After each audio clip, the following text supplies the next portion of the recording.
ഈ പറഞ്ഞാൽ നിങ്ങൾ ഒരിക്കലും ഈ കോഴ്സിലേക്ക് വരരുത്. കഴിഞ്ഞ 10 വർഷം നിങ്ങൾ നോക്കിക്കഴിഞ്ഞാൽ ഒരുപാട് സീനിയേഴ്സ്, നിങ്ങളുടെ സീനിയേഴ്സൊക്കെ ജോലി അന്വേഷിച്ച് നടക്കുന്ന ദാരുണമായ ചിത്രം നമ്മൾ കാണുന്നുണ്ട്. അവർ തുച്ഛമായ സാലറി ജോലി ചെയ്യുന്ന കാഴ്ച നമ്മൾ കാണുന്നുണ്ട് അല്ലേ? എന്തിനാ പിന്നെ നിങ്ങളൊക്കെ ബിടെക്കിലേക്ക് വന്നത്? ഇപ്പൊ ഞാൻ പറയുകയാണ് നിങ്ങൾക്ക് ഒരിക്കലും പ്ലേസ്മെന്റ് കിട്ടുന്നില്ലെന്ന് പറഞ്ഞാലോ, അപ്പൊ നിങ്ങൾ അങ്ങ് സമ്മതിക്കുമോ? എന്താണ് നിങ്ങളുടെ ഒരു വിശ്വാസം? എന്താണ് നിങ്ങളുടെ ഒരു പ്രതീക്ഷ? എന്താണ്?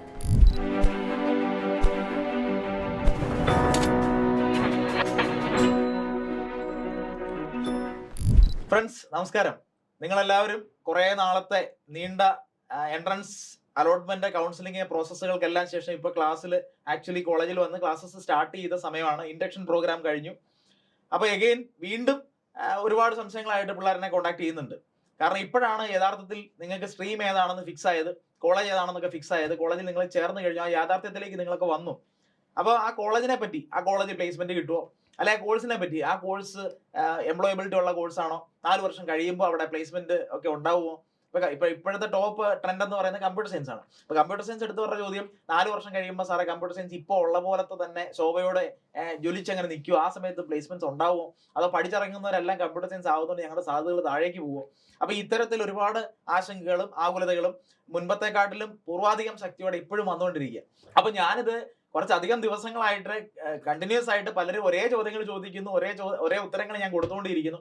അപ്പൊ വീണ്ടും അതേ ചോദ്യങ്ങൾ വന്നപ്പോൾ എനിക്ക് തോന്നിയ ഒരു ഐഡിയ, ഇതിൽ ചിലരെങ്കിലും നമ്മളെ നേരിട്ട് കാണാൻ വന്ന് ചോദിക്കുമ്പോൾ അങ്ങനെ ആരെയെങ്കിലും പിടിച്ചിരുത്തി സ്റ്റുഡിയോയിലേക്ക് കൊണ്ടുവന്ന് ആ ചോദ്യങ്ങൾ അങ്ങ് റെക്കോർഡ് ചെയ്തിട്ട് അപ്ലോഡ് ചെയ്താൽ എല്ലാവർക്കുമായിട്ട് അതങ്ങ് ഷെയർ ചെയ്ത് കൊടുത്തു കഴിഞ്ഞാൽ ഒത്തിരി പേർക്ക് ആ ഒരു ചോദ്യത്തിനുള്ള ഉത്തരവാകും, അവർക്കൊരു ആശ്വാസമാവുമല്ലോ എന്ന് കരുതി. അപ്പൊ അങ്ങനെയാണ് ഇന്ന് ഈ ഒരു ഐഡിയ ആയിട്ട് ഞാൻ മുന്നോട്ട് വന്നിരിക്കുന്നത്. അപ്പോൾ നിങ്ങളെ പോലെ തന്നെ ഈ ബിടെക്കിനെ പറ്റി അല്ലെങ്കിൽ ഫ്യൂച്ചർ പ്രോസ്പെക്ട്സിനെയൊക്കെ പറ്റി സംശയമുള്ള, ആകുലതയുള്ള, ആശങ്കകളുള്ള 3 എഞ്ചിനീയേഴ്സ് ആണ് ഇവിടെ ഇരിക്കുന്നത്. അപ്പൊ ഇവര് ചോദിക്കുന്ന ചോദ്യങ്ങൾ നിങ്ങളുടെയും ചോദ്യങ്ങളാണ്. ഞാൻ പറയാനുള്ള ഉത്തരങ്ങൾ ഇവർക്ക് മാത്രമല്ല നിങ്ങൾക്ക് കൂടെ ഉള്ളതാണ്. അപ്പൊ അതുകൊണ്ട് നമുക്ക് ഈ ഒരു ചോദ്യാവലിയിലേക്ക് അല്ലെങ്കിൽ ഈ ഇന്റർവ്യൂയിലേക്ക് നമുക്ക് കിടക്കാം. സോ എന്താണ് നിങ്ങളെ റെപ്രസെന്റ് ചെയ്യുന്ന ഈ എഞ്ചിനീയേഴ്സിന് ചോദിക്കാനുള്ളതെന്ന് നമുക്ക് നോക്കാം. ഓക്കെ, അപ്പൊ നിങ്ങളെ ഏറ്റവും അധികം ഡൗട്ട് അടിപ്പിക്കുന്ന അല്ലെങ്കിൽ ഏറ്റവും കൺഫ്യൂസ് ചെയ്യിപ്പിക്കുന്ന ചോദ്യം എന്താ? നിങ്ങൾക്ക് ആർക്ക് വേണമെങ്കിലും ചോദിക്കാം. സാർ, ഈ ബിടെക് എങ്ങനെയാണ്? നമ്മൾ ഈ സിനിമയിലൊക്കെ കാണുമ്പോൾ ക്ലാസ് ഒക്കെ കട്ട് ചെയ്ത് അടിച്ചുപൊളിയാണോ അതോ ഫുൾ ടൈം പഠിത്തമാണോ? അത് സിനിമകളിൽ നിന്ന് തന്നെ പിള്ളേർക്ക് ഒരു ഐഡിയ ഉണ്ട് അല്ലേ? ഇപ്പൊ റീസെന്റ് ഇറങ്ങിയ വാഴ എന്നൊരു സിനിമയുണ്ട് അല്ലെ? അതിനകത്ത് കുറെ അധികം വാഴകളെ നമ്മൾ കാണുന്നുണ്ട് അല്ലെ? അതിനു മുമ്പ് ആവേശം എന്നൊരു മൂവി ഇറങ്ങിയിട്ടുണ്ട് അല്ലെ? അല്ലെങ്കിൽ ഇതിനു മുമ്പ് 3 Idiots എന്നുള്ള മൂവിയൊക്കെ വളരെ നന്നായിട്ട് ഡെപ്പിക്ട് ചെയ്തിട്ടുണ്ട് ഈ പറഞ്ഞ ബിടെക് കാലഘട്ടം. അപ്പൊ ശരിക്കും പറഞ്ഞാൽ ചോദ്യം വളരെ റെലവെന്റ് ആണ്. എങ്ങനെ ബിടെക് എങ്ങനെ പഠിക്കണം? കാരണം ഇത് പല രീതിയിൽ പഠിക്കാം. അപ്പൊ നമ്മുടെ ഇപ്പം മുമ്പേ പോയ പലരോടും ചോദിച്ചാൽ, അല്ലെ ഞങ്ങളുടെ കാലഘട്ടത്തിൽ ഉണ്ടായിരുന്നവരോടൊക്കെ ചോദിച്ചാലും ഇതിനകത്ത് പല എക്സ്ട്രീംസ് ഉണ്ട്. ചിലര് കംപ്ലീറ്റ് ആയിട്ടും കോളേജിലെ അടിച്ചുപൊളി എല്ലാം ഒഴിവാക്കിയിട്ട് പഠിത്തം മാത്രമായിട്ട് നടന്നവരുണ്ട് അല്ലെ? നമ്മൾ പഠിപ്പിക്കുന്നോ അല്ലെങ്കിൽ ബുദ്ധിജീവി എന്നൊക്കെ വിളിക്കുന്ന തരത്തിലുള്ള ആൾക്കാർ അല്ലെ? വലിയ കണ്ണാടി ഒക്കെ വെച്ച് സർവ്വസമയം പഠിത്തമായിട്ട് മാത്രം ഇരിക്കുന്ന ചില ആൾക്കാർ വളരെ സീരിയസ് ആയിരിക്കും അവര്. പക്ഷെ അവര് പോലും ഒരു കാലഘട്ടത്തിന് ശേഷം ബിടെക് എല്ലാം കഴിഞ്ഞ് കുറെ കാലങ്ങൾക്ക് ശേഷം തിരിഞ്ഞു നോക്കുമ്പോൾ, അല്ലെങ്കിൽ ഒരു ഗ്രൂപ്പിന്റെ കൂടെ ആവുമ്പോൾ, ജോലിയുടെ ഭാഗമായിട്ട് ഒരു ടീമിന്റെ ഒക്കെ കൂടെ ആകുമ്പോൾ അവർ ആ ടീമിനോട് അഡ്ജസ്റ്റ് ആവാനായിട്ട് ബുദ്ധിമുട്ടുകയും അവർ അന്നിരുന്ന് റിഗ്രറ്റ് ചെയ്യും. അതായത് ഞാൻ കോളേജിൽ പഠിച്ചപ്പോൾ കുറച്ച് ചുറ്റുവട്ടത്ത് നടക്കുന്ന കാര്യങ്ങളിലൊക്കെ ഒന്ന് ഇൻവോൾവ് ചെയ്യുകയോ സിനിമയ്ക്ക് പോവുകയോ അടിച്ചു പൊളിക്കുകയോ എന്തെങ്കിലുമൊക്കെ ചെയ്യാമായിരുന്നു എന്നുള്ള തരത്തിൽ അവർ റിഗ്രറ്റ് ചെയ്യുന്നുണ്ട്. കാര്യം അവരുടെ ചില ഇമ്പ്രൂവ് ആവാത്ത ചില സോഫ്റ്റ് സ്കിൽസ് ഈ പറയുന്ന ജോലി സ്ഥലങ്ങളിൽ ആവശ്യമായിട്ട് വരികയും അവിടെ അതുകൊണ്ട് നന്നായിട്ട് പെർഫോം ചെയ്യാൻ പറ്റാതെ വരികയും നല്ല റിലേഷൻഷിപ്സ് ഉണ്ടാവാതെ വരികയും ഒക്കെ ചെയ്യുമ്പോഴാണ് മാത്രമാണ് അവർ റിയലൈസ് ചെയ്യുന്നത് പഠിത്തം മാത്രം പോരായിരുന്നു എന്നുള്ളത്. അത് ഒരു എക്സ്ട്രീമാണ്. അത് ഈ ബുദ്ധിജീവി പഠിപ്പിസ്റ്റ് എക്സ്ട്രീമാണ്. ഇനി നേരെ മറിച്ച് ഇങ്ങേ സൈഡ് വേറൊരു എക്സ്ട്രീം ഉണ്ട്. അതായത് ചിലരോട് ചോദിച്ചാൽ അവർ പറയും, ഞാനൊക്കെ നമ്മൾ വ്യക്തിപരമായിട്ട് ഒരുപാട് അങ്ങനത്തെ ആൾക്കാരെ കണ്ടിട്ടുണ്ട്. അതായത് ക്യാമ്പസിനകത്ത് സർവ്വസമയം ഇവരെ കാണുമ്പോൾ എപ്പോഴും ചുറ്റും പുകയായിരിക്കും. അതായത് മുഴുവൻ സമയവും പുകച്ചും വലിച്ചും അല്ലെങ്കിൽ മദ്യപിച്ചും അതുപോലെ സർവ്വസമയം ക്യാമ്പസിനകത്തൂടെ ബൈക്കിൽ ചീറിപ്പാഞ്ഞ് നടക്കുകയായിരിക്കും. അപ്പൊ ഇവരൊക്കെ ആ ചുറ്റുവട്ടത്തുള്ള എല്ലാ കടകളിലെയും പറ്റുബുക്കുകൾ നിറച്ചിട്ടുണ്ടാവും.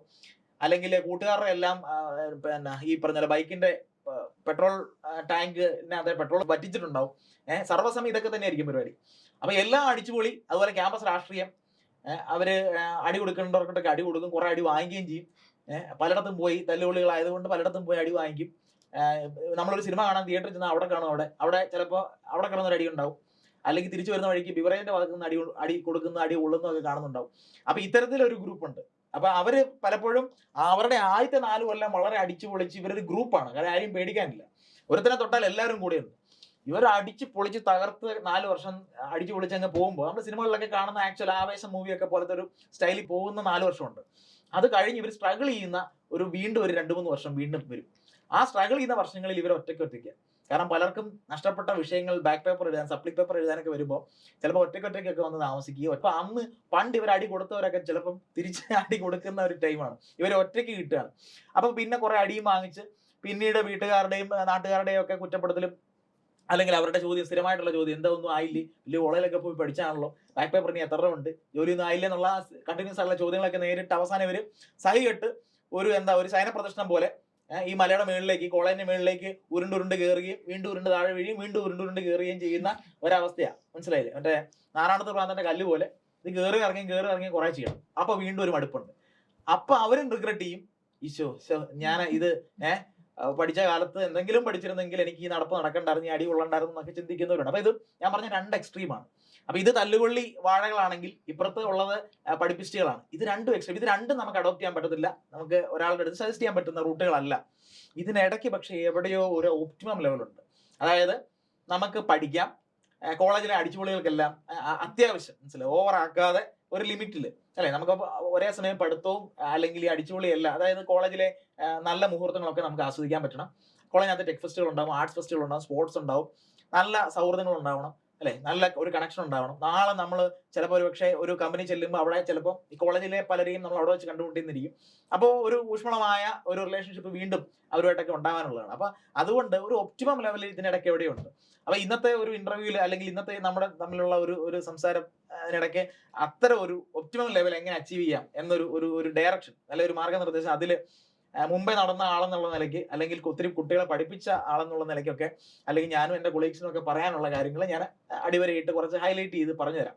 സോ ദാറ്റ് നിങ്ങളൊക്കെ പഠിച്ചു വരുമ്പോൾ, അല്ലെങ്കിൽ ഇത് കേൾക്കുന്നവരൊക്കെ പഠിച്ചു വരുമ്പോൾ അവർക്ക് കൃത്യമായ ക്രോസ് റോഡുകളിൽ കൃത്യമായ കൺഫ്യൂഷൻ ഇല്ലാതെ ഡിസിഷൻ എടുക്കാൻ പറ്റുന്ന ഒരു തലത്തിലേക്ക് അവരെത്തും. അപ്പൊ എനിക്ക് പറയാനുള്ളത്, കുറെ അധികം ഇപ്പൊ KTU പോലും ആഗ്രഹിക്കുന്നില്ല, അതായത് യൂണിവേഴ്സിറ്റി പോലും ആഗ്രഹിക്കുന്നില്ല നിങ്ങൾ ഫുൾ ടൈം ഇരുന്ന് പഠിക്കണം.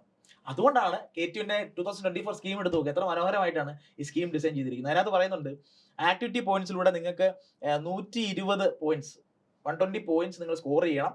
ആ 120 പോയിന്റ്സ് എന്ന് പറഞ്ഞു കഴിഞ്ഞാൽ 3 ക്രെഡിറ്റിലൂടെയാണ് നിങ്ങൾക്ക് കിട്ടേണ്ടത്. ആ 3 ക്രെഡിറ്റ് ഞാനത് വേണം വായിച്ചു തരാം. 3 ക്രെഡിറ്റിലൂടെയാണ് നിങ്ങൾക്ക് അത് അച്ചീവ് ചെയ്യേണ്ടത്.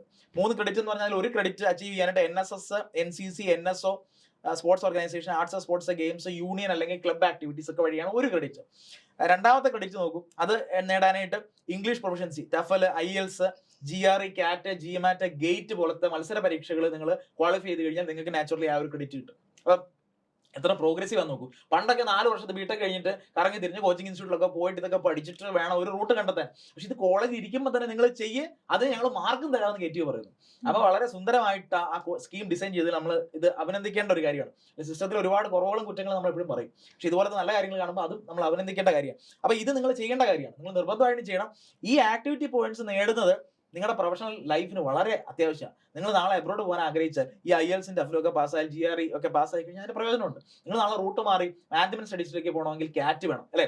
അതുപോലെ ഗേറ്റ് എന്നൊക്കെ പറഞ്ഞാൽ വളരെ വലിയ ഒരു റൂട്ടാണ്, ഒരു ഹൈവേ റൂട്ടാണ്. അതിനകത്ത് തന്നെ നിങ്ങൾക്ക് ഹയർ സ്റ്റഡീസിന് പോകാം.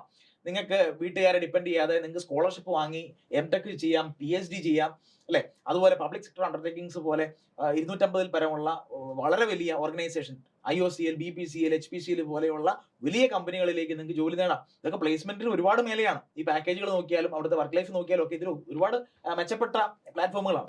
അപ്പൊ ഇതിലേക്കൊക്കെയുള്ള റൂട്ട് KTU നിങ്ങളെ വെൽക്കം ചെയ്യാണ്. മക്കളെ, നിങ്ങൾ പോയി പഠിക്കുക, നിങ്ങൾ ഇതൊക്കെ ചെയ്യുക, ഞങ്ങൾ അതിന് പോയിന്റ്സും തരാമെന്ന് പറയുമ്പോൾ നിങ്ങളുടെ ഭാവിയെ അവര് കരുതുന്നു എന്ന ഒരു സൂചന ആദ്യമായിട്ട് നമ്മൾ സ്കീമിൽ കാണുക. മനസ്സിലായി? മുമ്പൊക്കെ ഞങ്ങളൊക്കെ പഠിക്കുന്ന സമയത്ത് ഇതൊന്നുമില്ല, വളരെ സ്റ്റാറ്റിക് ആയിട്ടുള്ള കുറച്ച് കാര്യങ്ങൾ മാത്രമായിരുന്നു ഉണ്ടായിരുന്നത്. പക്ഷെ അതൊക്കെ മാറി സിസ്റ്റം ഡൈനാമിക് ആയിക്കൊണ്ടിരിക്കുന്നു എന്നുള്ളതിന്റെ ഒരു സൂചനയാണ്. അതൊരു വളരെ പോസിറ്റീവ് കാര്യമാണ്. പിന്നെ ഉള്ളത് തേർഡ് ക്രെഡിറ്റ് ഏൺ ചെയ്യുന്നത് journal publication, patents, startup, innovation. അപ്പൊ അതായത് മിയർ എഞ്ചിനീയേഴ്സ് ആയിട്ട് നമ്മൾ ഈ ബുദ്ധിജീവികളായിട്ട് ഇരുന്നിട്ട് കാര്യമില്ല, സമൂഹത്തിന് എന്തെങ്കിലും കോൺട്രിബ്യൂട്ട് ചെയ്യണം. നമ്മൾ ഒരുപാട് എഞ്ചിനീയേഴ്സ് നമ്മൾ തിരിഞ്ഞു നോക്കിയാൽ, വില്യം കാംക്വാമ്പ എന്ന് പറഞ്ഞിട്ട് ഒരു മലാവിയൻ കിഡ്, ഞാൻ എപ്പോഴും ടോക്കിലൊക്കെ പറയുന്ന ഒരു പയ്യൻ, ഒരു 12 വയസ്സുള്ള പയ്യൻ ആക്ച്വലി ഒരൊറ്റ ബുക്ക് അവരും വായിച്ചിട്ടുള്ളൂ. ആ ബുക്ക് ഒരു വിൻമിൽ ഉണ്ടാക്കുന്നതിനെ പറ്റിയാണ്. നമ്മളൊക്കെ 4 വർഷത്തെ എഞ്ചിനീയറിംഗ് കഴിഞ്ഞിട്ട് ഈ സർട്ടിഫിക്കറ്റ് എന്തിനാണെന്ന് ആലോചിച്ച്, അല്ലെങ്കിൽ പഠിച്ചതെന്ന് ആലോചിച്ച് അന്തം വിട്ട് ഇരിക്കുന്ന നമ്മള് ഈ പയ്യൻ ചെയ്ത കാര്യം ഒന്ന് ആലോചിക്കണം. അവൻ ഒരു പുസ്തകം മാത്രം വായിച്ചിട്ട് അവൻ പോയി ഒരു വിൻമിൽ ഉണ്ടാക്കി. ആ ഒരു ഒറ്റ വിൻമിലിൽ നിന്ന് അവന്റെ വീട്ടിലെ മുഴുവൻ ഗാർഹിക ആവശ്യത്തിനുള്ള പവർ അവൻ ഉണ്ടാക്കിയെടുത്തു. വീണ്ടും അവൻ പോയി കൂടുതൽ വിൻമിൽസ് ഉണ്ടാക്കി ആ സൊസൈറ്റി, ആ കമ്മ്യൂണിറ്റിക്ക് മുഴുവൻ ഇത് കൊടുക്കാൻ പറ്റി. അപ്പം എഞ്ചിനീയർ എന്ന് പറഞ്ഞാൽ പുസ്തക പുഴുക്കളായി പുസ്തകത്തിൽ നിന്ന് പഠിച്ച് കുറെ മാർക്ക് ഉണ്ടാക്കിയിട്ട് സമൂഹത്തിന് ഒരു പ്രയോജനമില്ലാതെ കുറച്ചാലും കഴിഞ്ഞിട്ട് അവൻ അബ്രോഡ് പോയി ഏതോ രാജ്യത്ത് പോയി ആർക്കോ വേണ്ടി ജോലി എടുക്കുന്ന ഒരാളാവാൻ എന്നുള്ളതല്ല നമ്മുടെ സമൂഹത്തിന്റെ ആവശ്യം. നമ്മുടെ സൊസൈറ്റിയെ മുന്നോട്ട് കൊണ്ടുപോകാൻ, നമ്മുടെ കമ്മ്യൂണിറ്റീസിനൊക്കെ മുന്നോട്ട് പോകേണ്ട ഇത്തരത്തിൽ ഈ പറഞ്ഞ വില്യം കാംഗ്വാംബെ പോലെ അല്ലെങ്കിൽ നമ്മുടെ നാട്ടിലൊക്കെ ഒരുപാട് ചെറിയ ചെറിയ കണ്ടെത്തലുകൾ നടത്തിയ ഒരുപാട് ആൾക്കാരുണ്ട്. അപ്പം അത്തരം വ്യക്തികൾ അല്ലെ, അവരെ പോലെ സമൂഹത്തിന് എന്തെങ്കിലും കോൺട്രിബ്യൂട്ട് ചെയ്യുന്ന വ്യക്തികളാവുക എന്നുള്ള ഒരു കോൺസെപ്റ്റ് ഉണ്ട്. അപ്പൊ അത് ആവാനായിട്ട് നമ്മൾ ഈ പറഞ്ഞ ഇന്നോവേഷൻസ് അല്ലെ, അത്തരം പുസ്തകത്തിനപ്പുറത്ത് കുറെ ടെക്നിക്കൽ ആയിട്ടുള്ള കുറെ അറിവ് നേടാനും ഒക്കെ എഞ്ചിനീയേഴ്സ് ശ്രദ്ധിക്കേണ്ടതാണ്. അപ്പൊ അതിനൊക്കെ വേണ്ടിയിട്ടുള്ള ഒരു പ്രോത്സാഹനമാണിത്. ഓക്കെ. അപ്പൊ അതുപോലെ മറ്റൊരു വ്യക്തി എന്ന് പറയുന്നത് രമ്യ ജോസ് ആണ്. രമ്യ ജോസ് ഒരു മലയാളിയാണ്. അപ്പോൾ പുള്ളിക്കാരത്തി കുടുംബത്തിനെ ഒരു ഹെൽപ്പ് ചെയ്യുക എന്നുള്ള നിലയ്ക്ക്, കാര്യം അമ്മമാരൊക്കെ ഒരുപാട് സമയം ചെലവഴിക്കുന്നത് തുണി അലക്കിയിട്ടൊക്കെയാണ്. പക്ഷെ എന്നാൽ ഒരു വാഷിംഗ് മെഷീൻ വാങ്ങിക്കാനുള്ള കാശില്ല. അപ്പോൾ പുള്ളിക്കാരത്തിയെ പോലെ രമ്യ ജോസിനെ പോലെ ഒരു ഇന്നോവേറ്റർ ചെയ്തത് ഒരു വാഷിംഗ് മെഷീൻ ഉണ്ടാക്കി കൺസ്ട്രക്ട് ചെയ്തു. പക്ഷെ എന്നാൽ അത് പ്രവർത്തിക്കുന്ന കറണ്ടിലല്ല, അത് എക്സസൈസാണ് ചെയ്യുന്നത്. ഓക്കെ. അപ്പോൾ ഒരു എക്സസൈസ് മെഷീനോട് ഘടിപ്പിച്ച് ചെയ്തപ്പോൾ എക്സസൈസ് ചെയ്യുന്ന കൂട്ടത്തിൽ നമ്മൾ പെഡലിംഗ് ചെയ്യുന്നതിന്റെ കൂട്ടത്തിൽ തുണി അലക്കുകയും കൂടെ ചെയ്യാം. അപ്പോൾ ഇത്തരത്തിലെ കണ്ടെത്തലുകൾ നടത്താനായിട്ട് നമ്മളൊന്നും എഞ്ചിനീയേഴ്സ് ആവണമെന്നില്ല ആക്ച്വലി. പക്ഷെ ഇവരൊക്കെ കർമ്മം കൊണ്ട് എഞ്ചിനീയേഴ്സ് ആണ്. അപ്പൊ ഞാൻ ഈ പറഞ്ഞ വില്യം കാംഗ്വാംബെ പോലെ അല്ലെങ്കിൽ ഈ പറഞ്ഞ രമ്യ ജോസിനെയൊക്കെ പോലെയുള്ള വ്യക്തികൾ സമൂഹത്തിലേക്ക് കൊടുക്കുന്ന ഒരു വലിയ കോൺട്രിബ്യൂഷൻ ഉണ്ട്. അപ്പൊ നമ്മുടെ എഞ്ചിനീയേഴ്സും അങ്ങനെ ആവണം എന്നുള്ള ഒരു സംഗതി നമ്മുടെ ഉള്ളിൽ പഠിക്കുമ്പോൾ താളിനുള്ളിൽ മാത്രം നമ്മൾ ജീവിക്കാതെ പുറം ലോകമായിട്ടൊരു കണക്ഷൻ വേണം. എന്തൊക്കെയാണ് നമ്മുടെ നാട്ടിൽ എന്തൊക്കെയാണ് ആവശ്യങ്ങൾ എന്തൊക്കെയാണ്. ഇപ്പൊ റീസെന്റ് നമ്മൾ ശിരൂര് അർജുനെ കാണാതെ പോയ ഒരു ഇൻസിഡന്റ് നമ്മൾ കേട്ടു. അതുപോലെ തന്നെ ആമയിഴഞ്ചാൻ തോടില് നമ്മുടെ ഒരു സാനിറ്റേഷൻ വർക്കർ ജോയിയെ നമുക്ക് നഷ്ടപ്പെട്ട ഒരു വാർത്തയും നമ്മൾ കേട്ടു. അപ്പൊ ഇത്തരത്തിലുള്ള ന്യൂസുകൾ അല്ലെങ്കിൽ ചുറ്റുമുള്ള സമൂഹത്തിൽ നമ്മൾ ഇതുപോലെ വേദനകൾ എന്തെങ്കിലുമൊക്കെ ടെക്നോളജി അഡ്വാൻസ്മെന്റ്സ് കൊണ്ട് നമുക്ക് ചിലപ്പോൾ സോൾവ് ചെയ്യാൻ പറ്റുന്നതായിരിക്കും. ഇതൊക്കെ ഒരു സ്ലോപ്പ് സ്റ്റെബിലൈസേഷന്റെ ഇഷ്യൂ ആണ് അവിടെ അല്ലെ. അതുപോലെ ഇവിടെ ജോയിയുടെ കേസിൽ അതൊരു എന്താണ് ഒരു പ്രോപ്പർ ഡ്രെയിനേജ് മെയിൻ്റനൻസിന്റെ പ്രശ്നമാണ്. അപ്പൊ ഇതൊക്കെ ആക്ച്വലി ടെക്നോളജി കൊണ്ട് അല്ലെങ്കിൽ നമ്മൾ എഞ്ചിനീയേഴ്സ് വിചാരിച്ച തന്നെ ഒരുപാട് സൊല്യൂഷൻസ് ഇതിനകത്തൊക്കെ കൊണ്ടുവരാൻ പറ്റും. അപ്പൊ നമ്മുടെ സ്റ്റുഡൻസ് പഠിക്കുന്ന കൂട്ടത്തിൽ തന്നെ ഒരുപാട് പ്രൊജക്ട്സ് ചെയ്യണം, ഇന്റേൺഷിപ്സ് ഒക്കെ ചെയ്യണം, ഇൻഡസ്ട്രി എന്താണെന്ന് അറിയണം, നാട്ടിലെ പ്രശ്നങ്ങൾ സോൾവ് ചെയ്യാനുള്ള രീതിയിൽ അവർ വളർന്നു വരണം എന്നുള്ള ഒരു ആശയത്തിന്റെ പുറത്താണ് നിങ്ങൾക്ക് ഈ പറഞ്ഞ പഠിക്കുന്ന അല്ലെങ്കിൽ പഠിച്ചെഴുതുന്ന മാർക്സിന് അപ്പുറത്ത് ഈ പറയുന്ന ക്രെഡിറ്റ്സ് കൂടി അഡീഷണലി തന്നിരിക്കുന്നത്. അപ്പൊ അത് മനസ്സിലാക്കി തന്നെ നിങ്ങൾ ഒരു നല്ല എഞ്ചിനീയർ ആയി വളർന്നു വരണം എന്നുള്ളതാണ് ഈ ഒരു ഇതിൽ എനിക്ക് പറയാനുള്ളത്. അപ്പൊ ഇത്തരത്തിൽ സമൂഹത്തിന് എന്തെങ്കിലും കോൺട്രിബ്യൂട്ട് ചെയ്യാൻ പറ്റുന്ന ഒരു എഞ്ചിനീയർ ആവുക എന്നുള്ളതാണ് ആശയം. അപ്പോ നമ്മൾ എങ്ങനെ കോളേജിൽ ഇത് എങ്ങനെ പ്രാവർത്തികമാക്കും എന്ന് ചോദിച്ചു കഴിഞ്ഞാൽ ഈ പറഞ്ഞ പഠിത്തം മാത്രമല്ല, നമുക്ക് പുസ്തകങ്ങൾക്ക് അപ്പുറത്ത് ഞാൻ പറഞ്ഞ ലീക്ക് പറയുന്ന കാര്യങ്ങളോട് നമുക്ക് ചെയ്യാനായിട്ടുള്ള സമയം വേണം. അത് നമ്മുടെ കരിക്കുലത്തിന്റെ ഭാഗമായി. അത് തന്നെയാണ് എക്സാക്ട്ലി കയറ്റി തന്നിരിക്കുന്നത്. നിങ്ങൾക്ക് ഈ ഫൈനൽ S7 S8 നിങ്ങൾ ചെയ്യുമ്പോൾ നിങ്ങൾക്ക് ഇന്റേൺഷിപ്സ് ചെയ്യാം, നിങ്ങൾക്ക് പുറത്ത് പോയി ഇൻഡസ്ട്രി പോയി ഏതെങ്കിലും ഒരു കമ്പനിയുടെ ഭാഗമായിട്ട് വർക്ക് ചെയ്യാം. അപ്പൊ എന്താണ് റിയൽ വേൾഡ് പ്രോബ്ലംസ് നിങ്ങൾക്ക് മനസ്സിലാക്കാൻ പറ്റും. ആ പ്രോബ്ലത്തിനെ എങ്ങനെ കാണണമെന്നും എങ്ങനെയാണ് ഓൾറെഡി ഇൻഡസ്ട്രി എങ്ങനെയാണ് അതിനെ ഹാൻഡിൽ ചെയ്യുന്നതെന്നും ഏറ്റവും കട്ടിംഗ് എഡ്ജ് ടെക്നോളജീസ് അതിനകത്ത് എങ്ങനെയാണ് നിലനിൽക്കുന്നതെന്നൊക്കെ നമുക്ക് മനസ്സിലാക്കാൻ പറ്റും. ഇല്ലെങ്കിൽ നമ്മൾ പുസ്തകത്തിൽ ഒതുങ്ങിപ്പോകും. കാരണം പുസ്തകം ചിലപ്പം ഒരുപാട് വർഷങ്ങൾക്ക് മുമ്പ് എഴുതപ്പെട്ട ഒരു സംഗതി ആയിരിക്കാം. ഇന്നത്തെ റിയൽ വേൾഡ് ഇഷ്യൂ ആയിട്ട് ചിലപ്പോൾ അതിനൊരു കണക്ഷൻ ഉണ്ടാകുന്നില്ല. അപ്പൊ ഇത്തരത്തിൽ നമ്മൾ കാര്യങ്ങൾ മനസ്സിലാക്കാനും ഇൻഡസ്ട്രിയൽ എക്സ്പീരിയൻസ് കിട്ടണം. അതുപോലെ ഒപ്പം ഇൻഡസ്ട്രി എന്താണ് ആസ് എഞ്ചിനീയേഴ്സ് നിങ്ങളിൽ നിന്ന് എക്സ്പെക്ട് ചെയ്യുന്നതെന്ന് നിങ്ങൾക്ക് മനസ്സിലാക്കാൻ പറ്റും അങ്ങനെ ഇന്റേൺഷിപ്സിനൊക്കെ പോകുമ്പോൾ. കൂടാതെ ഒരുപാട് ടെക്നിക്കൽ ഈവൻറ്റ്സ് നിങ്ങൾക്ക് പങ്കെടുക്കാൻ പറ്റും. മറ്റു കോളേജുകളിലൊക്കെ പോയിട്ട് നിങ്ങൾക്ക് അതിനൊക്കെ ഡ്യൂട്ടി ലീവ് ഒക്കെ കിട്ടും. കോളേജിൽ നിന്ന് ലീവ് കിട്ടി തന്നെ നിങ്ങൾക്ക് ഈ പറഞ്ഞ പോലെ ടെക്നിക്കൽ ഈവൻറ്റ്സ്, ടെക്നിക്കൽ ഫെസ്റ്റിവൽക്കൊക്കെ മറ്റു കോളേജുകളിലോ ഒക്കെ പോയി കഴിഞ്ഞാൽ, അല്ലെങ്കിൽ ഒരുപാട് പ്രൊഫഷണൽ ബോഡീസ് നിങ്ങളുടെ കോളേജിന്റെ ഉള്ളിൽ തന്നെ കാണും. ഇപ്പൊ IEEE, IEDC പോലത്തെ ഒരുപാട് ഈ ടെക്നിക്കൽ ബോഡീസ് ഉണ്ട്, പ്രൊഫഷണൽ ബോഡീസ് ഉണ്ട്. ISTE എന്നൊക്കെ പറഞ്ഞിട്ട്, അല്ലെങ്കിൽ ടിങ്കർ ഹബ് എന്നൊക്കെ പറഞ്ഞിട്ട് ഓരോ ഓർഗനൈസേഷൻസ് ഉണ്ട്. അപ്പൊ ഇവിടെയൊക്കെ ചെല്ലുമ്പോൾ നിങ്ങൾക്ക് പ്രോഗ്രാമിങ്ങില്, കോഡിങ്ങില്, അല്ലെങ്കിൽ ഇപ്പൊ ഓട്ടോമൊബൈൽ എഞ്ചിനീയേഴ്സിന്റെ ഒരു സൊസൈറ്റി ഉണ്ട്, society of automotive engineers, SAE. അപ്പൊ ഇവരൊക്കെ നടത്തുന്ന ഒരുപാട് മത്സരങ്ങളുണ്ട്. അപ്പൊ നിങ്ങൾക്ക് ഒരേ സമയം അവിടുന്ന് ഒരു നിങ്ങളുടെ ഒരു പ്രവൃത്തിക്ക് ഒരു പ്രോത്സാഹനം, അതിനൊരു ഫിനാൻഷ്യൽ ആയിട്ടൊരു സപ്പോർട്ട്, മനസ്സിലായി. ചിലപ്പം വളരെ വലിയ പ്രൈസ് മണിയൊക്കെയാണ് NIT-ലും IIT-ലും ഒക്കെ ടെക്നിക്കൽ ഫെസ്റ്റിന് കിട്ടുന്നത്. പ്രൈസ് മണി എന്നൊക്കെ പറയുന്നത് 1 ലക്ഷം രൂപ 2 ലക്ഷം രൂപയുടെ ഒക്കെ പ്രൈസ് മണിയാണ്. അപ്പൊ അവിടെ പോയി പങ്കെടുക്കാം, ഹാക്കത്തോൺസിന് പങ്കെടുക്കാം. അപ്പൊ ഇങ്ങനെ നിങ്ങളുടെ പഠിത്തത്തിനെ ബാലൻസ് ചെയ്ത് ഒരുപാട് കാര്യങ്ങൾ നിങ്ങൾക്ക് ഇതിലൂടെ ചെയ്യാം. പ്രൊഫഷണൽ ബോഡീസിൽ ആക്റ്റീവ് ആകുമ്പോൾ നിങ്ങൾ ഒരു നെറ്റ്വർക്കിൽ അല്ലെ കുറെ പേരുടെ കൂടെ എങ്ങനെ വർക്ക് ചെയ്യണമെന്ന് നിങ്ങൾ പഠിക്കുകയാണ്. നിങ്ങളുടെ ലാംഗ്വേജ് സ്കിൽസ്, കമ്മ്യൂണിക്കേഷൻ സ്കിൽസ് ഒക്കെ ഇമ്പ്രൂവ് ആകുകയാണ്. അല്ലെങ്കിൽ ഇതേ കാര്യത്തിന് വേണ്ടി പ്രവർത്തിക്കുമ്പോൾ പല പ്രോഗ്രാംസ് ഒക്കെ ഓർഗനൈസ് ചെയ്യുമ്പോൾ നിങ്ങളുടെ പബ്ലിക് സ്പീക്കിംഗ് സ്കിൽസ് ഇമ്പ്രൂവ് ആവുകയാണ്. ഇതെല്ലാം നമുക്ക് ആവശ്യമാണ്. പിന്നീട് ഒരു സ്റ്റേജിൽ, പ്ലേസ്മെന്റ് സ്റ്റേജിൽ, ജോലി കണ്ടെത്തുന്ന സ്റ്റേജിലൊക്കെ ഇതൊക്കെ ആവശ്യമാണ്. അപ്പൊ ഇങ്ങനെ വേണം കോളേജ് ജീവിതം മുന്നോട്ട് പോകാൻ. നിങ്ങൾക്ക് പഠിത്തം മാത്രമാകുമ്പോൾ അത് ബോറിംഗ് ആണ്. അപ്പോൾ ഇൻഡസ്ട്രി ഓറിയന്റഡ് ആയിട്ടുള്ള കാര്യങ്ങളും ടെക്നിക്കലി ഓറിയന്റഡ് ആയിട്ടുള്ള കാര്യങ്ങളും ഒക്കെ നമുക്ക് ചെയ്യാനും പറ്റണം. അതിൽ നിന്ന് പ്രയോജനം ഉണ്ട് എന്ന് KTU നമുക്ക് പറഞ്ഞു തരുന്നുണ്ട്. ആക്ടിവിറ്റീസ് പോയിന്റ്സ് കിട്ടുന്നു, പ്ലേസ്മെന്റിന് അത് ഹെൽപ്പ് ചെയ്യുന്നു. അപ്പൊ ഇതെല്ലാം നിങ്ങൾ മനസ്സിലാക്കിയിട്ട് പോസിറ്റീവ്ലി ബിസി ആവുക എന്നുള്ളതാണ് ആ ചോദ്യത്തിന്റെ യഥാർത്ഥ ഉത്തരം. മനസ്സിലായി? നിങ്ങൾ ബിസി ആവുമ്പം അത് തീർത്തും നിങ്ങളുടെ പ്രൊഫഷണൽ ലൈഫിലോ ആർക്കും പ്രയോജനമില്ലാത്ത കുറെ ആക്ടിവിറ്റീസിൽ ഇൻവോൾവ് ആവുന്നതാണ് നെഗറ്റീവ് ആയിട്ടുള്ള ഒരു അല്ലെ ഒരു ഇൻവോൾവ്മെന്റ്. അതല്ലാതെ പഠിത്തം മാത്രമല്ല, ഇതിനിടയ്ക്ക് ഞാൻ ഈ പറഞ്ഞ പോലെ പോസിറ്റീവ്ലി ബിസി ആയി കഴിഞ്ഞാൽ നമ്മൾ ആസ് എ പേഴ്സൺ, നമ്മൾ ആസ് എന്താണ് എഞ്ചിനീയർ, നമ്മൾ കുറെ കൂടെ എംപ്ലോയബിൾ ആവുന്നു, നമ്മുടെ സോഫ്റ്റ് സ്കിൽസ്, ലൈഫ് സ്കിൽസ് ഒക്കെ കുറെ ഇമ്പ്രൂവ് ആവുന്നു. ഓക്കെ, നമ്മളൊരു ബെറ്റർ പേഴ്സണാലിറ്റി ആവുന്നു. അപ്പോൾ പഠിച്ചിറങ്ങി കഴിയുമ്പോൾ സമൂഹത്തിലേക്ക് നമ്മൾ ഇറങ്ങി ചെല്ലുമ്പോൾ ഒരു ഓഫീസിലേക്ക് അങ്ങനെ ഒരു കൾച്ചറിലേക്ക് നമ്മൾ ചെല്ലുമ്പോൾ നമുക്ക് പല ചലഞ്ചസും നേരിടാൻ സാധിക്കും. മനസ്സിലായി? അപ്പൊ നമ്മൾ കുറച്ചുകൂടെ കഴിവുള്ള ഒരു വ്യക്തിയായിട്ട് മാറുകയാണ്, എന്ത് ചലഞ്ചസും നേരിടാൻ പറ്റുന്ന ആളാവുകയാണ്. അപ്പൊ അതിലേക്ക് വർക്ക് ചെയ്യുക, പോസിറ്റീവ്ലി ബിസി ചെയ്യുക. അതാണ് എനിക്ക് ആ ചോദ്യത്തിൽ പറയാനുള്ളത്. അടുത്ത ചോദ്യം. നെക്സ്റ്റ് നമ്മൾ ഈ പ്ലേസ്മെന്റ്സിന്റെ കാര്യം പറഞ്ഞല്ലോ. അപ്പൊ പ്ലേസ്മെന്റ് ഇരിക്കുന്ന എല്ലാ കുട്ടികൾക്കും പ്ലേസ്ഡ് ആവുമോ, അതോ ജോബിന്റെ ഓപ്പർച്യൂണിറ്റീസ് ഒക്കെ? പ്ലേസ്മെന്റ് ഒരു വലിയ കൺസേൺ ആണ്. എനിക്ക് ഉറപ്പായിരുന്നു നിങ്ങളിൽ ആരെങ്കിലും പ്ലേസ്മെന്റിനെ പറ്റി ചോദിക്കും. കാരണം പ്ലേസ്മെന്റ് എനിക്ക് കോളുകൾ നോക്കിക്കഴിഞ്ഞാൽ കഴിഞ്ഞ ഒരു 2 മാസത്തിനുള്ളിൽ ഏറ്റവും അധികം കോളുകൾ വന്നിട്ടുള്ള ഇതാ, സാർ ഈ കോളേജ് പ്ലേസ്മെന്റ് ഉണ്ടോ, പ്ലേസ്മെന്റ് ഉണ്ടെങ്കിൽ ഏതൊക്കെ കമ്പനീസ് വരും, ആ കമ്പനീസ് ഒക്കെ നല്ലതാണോ, പ്ലേസ്മെന്റ്സിന് പോകണോ അതോ ഹയർ സ്റ്റഡീസിന് പോകണോ, ഇങ്ങനെയുള്ള ആയിരക്കണക്കിന് പ്ലേസ്മെന്റിനെ ചുറ്റിപ്പറ്റിയുള്ള ചോദ്യങ്ങൾ ഒരുപാടുണ്ട്. അപ്പോൾ നിങ്ങൾ കഴിഞ്ഞ മുൻവർഷം ഈ ചോദ്യത്തിലെ കൺസേൺ എനിക്ക് വളരെ വ്യക്തമായിട്ട് മനസ്സിലായി. കാര്യം സ്റ്റുഡൻസ് മാത്രമല്ല, അധ്യാപകരും പേരൻസ് ആണ് ഏറ്റവും കൺസേൺ. പേരൻസ് വിളിച്ച് ചോദിക്കുന്നത് എൻ്റെ കൊച്ചിന് ജോലി കിട്ടുമോ, ഈ കോളേജിൽ കൊണ്ട് ചേർത്ത ജോലി കിട്ടുന്നതാണ്. അപ്പം പലരോടും ഈ പറഞ്ഞാൽ നിങ്ങൾ ഒരിക്കലും ഈ കോഴ്സിലേക്ക് വരരുത്, ഈ കോഴ്സ് പോക്കാണ്. കഴിഞ്ഞ 10 വർഷം നിങ്ങൾ നോക്കിക്കഴിഞ്ഞാൽ ഒരുപാട് നിങ്ങളുടെ സീനിയേഴ്സ് ഒക്കെ ജോലി അന്വേഷിച്ച് നടക്കുന്ന ദാരുണമായ ചിത്രം നമ്മൾ കാണുന്നുണ്ട്. വളരെ തുച്ഛമായ സാലറി ജോലി ചെയ്യുന്ന കാഴ്ച നമ്മൾ കാണുന്നുണ്ട് അല്ലേ? അങ്ങനെയുണ്ട്. അപ്പൊ പിന്നെ എന്തിനാ നിങ്ങളൊക്കെ വന്നെടുത്തത്? എന്തിനാ പിന്നെ നിങ്ങളൊക്കെ ബിടെക്കിലേക്ക് വന്നത്? എന്ത് പ്രതീക്ഷിച്ചല്ലേ നിങ്ങൾ വന്നത്? ജോലി പ്രതീക്ഷിച്ചല്ലേ വന്നത് അല്ലേ? അപ്പൊ ജോലി കിട്ടത്തില്ലെങ്കിൽ പിന്നെ നിങ്ങൾ എന്തിനാ ഈ റൂട്ട് വന്നു? എന്താ പറയാനുള്ളത്? എന്തുകൊണ്ട് വന്നു? ഇപ്പൊ ഞാൻ പറയാണ് നിങ്ങൾക്ക് ഒരിക്കലും പ്ലേസ്മെന്റ് കിട്ടത്തില്ലെന്ന് പറഞ്ഞാലോ, അപ്പൊ നിങ്ങൾ അങ്ങ് സമ്മതിക്കുമോ? എന്താണ് നിങ്ങളുടെ ഒരു വിശ്വാസം? എന്താണ് നിങ്ങളുടെ ഒരു പ്രതീക്ഷ? എന്താണ്? കിട്ടണം എന്നാണ് ഞങ്ങളുടെ ഒരു പ്രതീക്ഷ. തീർച്ചയായിട്ടും കിട്ടും. അതായത് കഴിഞ്ഞ 10 വർഷത്തെ ചരിത്രം നിങ്ങൾ ഓർത്ത് പേടിക്കരുത്. കാരണം കഴിഞ്ഞ ഡെക്കേഡിൽ നമ്മൾ ഓവർ പ്രൊഡക്ഷൻ ഓഫ് എഞ്ചിനീയേഴ്സാണ് കണ്ടത്. ഒരുപാട് എഞ്ചിനീയറിംഗ് കോളേജസ് കൂണ് പോലെ മുളച്ചു. അവിടെയൊക്കെ ഒരുപാട് ക്വാളിറ്റി ഇല്ലാതെയുള്ള എഡ്യൂക്കേഷൻസ് ഒക്കെ വന്നു. പലതും ഇപ്പോൾ അടിച്ചുപൂട്ടലിന്റെ വക്കിലാണ്, പലതും അടിച്ചുപൂട്ടുകയും ചെയ്തു. അപ്പം ഒരുപാട് ഓവർ പ്രൊഡക്ഷൻ ഓഫ് എഞ്ചിനീയേഴ്സ് വന്നപ്പോൾ ആവശ്യത്തിന് സപ്ലൈയും ഡിമാൻഡും തമ്മിൽ മാച്ച് ആവണം അല്ലേ? നമ്മുടെ ഇൻഡസ്ട്രിയിൽ അല്ലെങ്കിൽ നമ്മുടെ ജോലി പ്ലാറ്റ്ഫോമുകളിലൊക്കെ അവിടെയൊക്കെ ജനറേറ്റ് ആവുന്ന ജോലിയും പഠിച്ചിറങ്ങുന്ന എഞ്ചിനീയേഴ്സിന്റെ എണ്ണം ഏകദേശം സിമിലർ ആവുകയോ അല്ലെങ്കിൽ ഒരു ചെറിയ മാർജിനിൽ കൂടുതലാണെങ്കിലാണ് കോമ്പറ്റീറ്റീവ്നെസ് ഒക്കെ ഉണ്ടാവും, ഇവർ വന്ന് ഈ ജോലികളിലേക്ക് വന്ന് കയറും.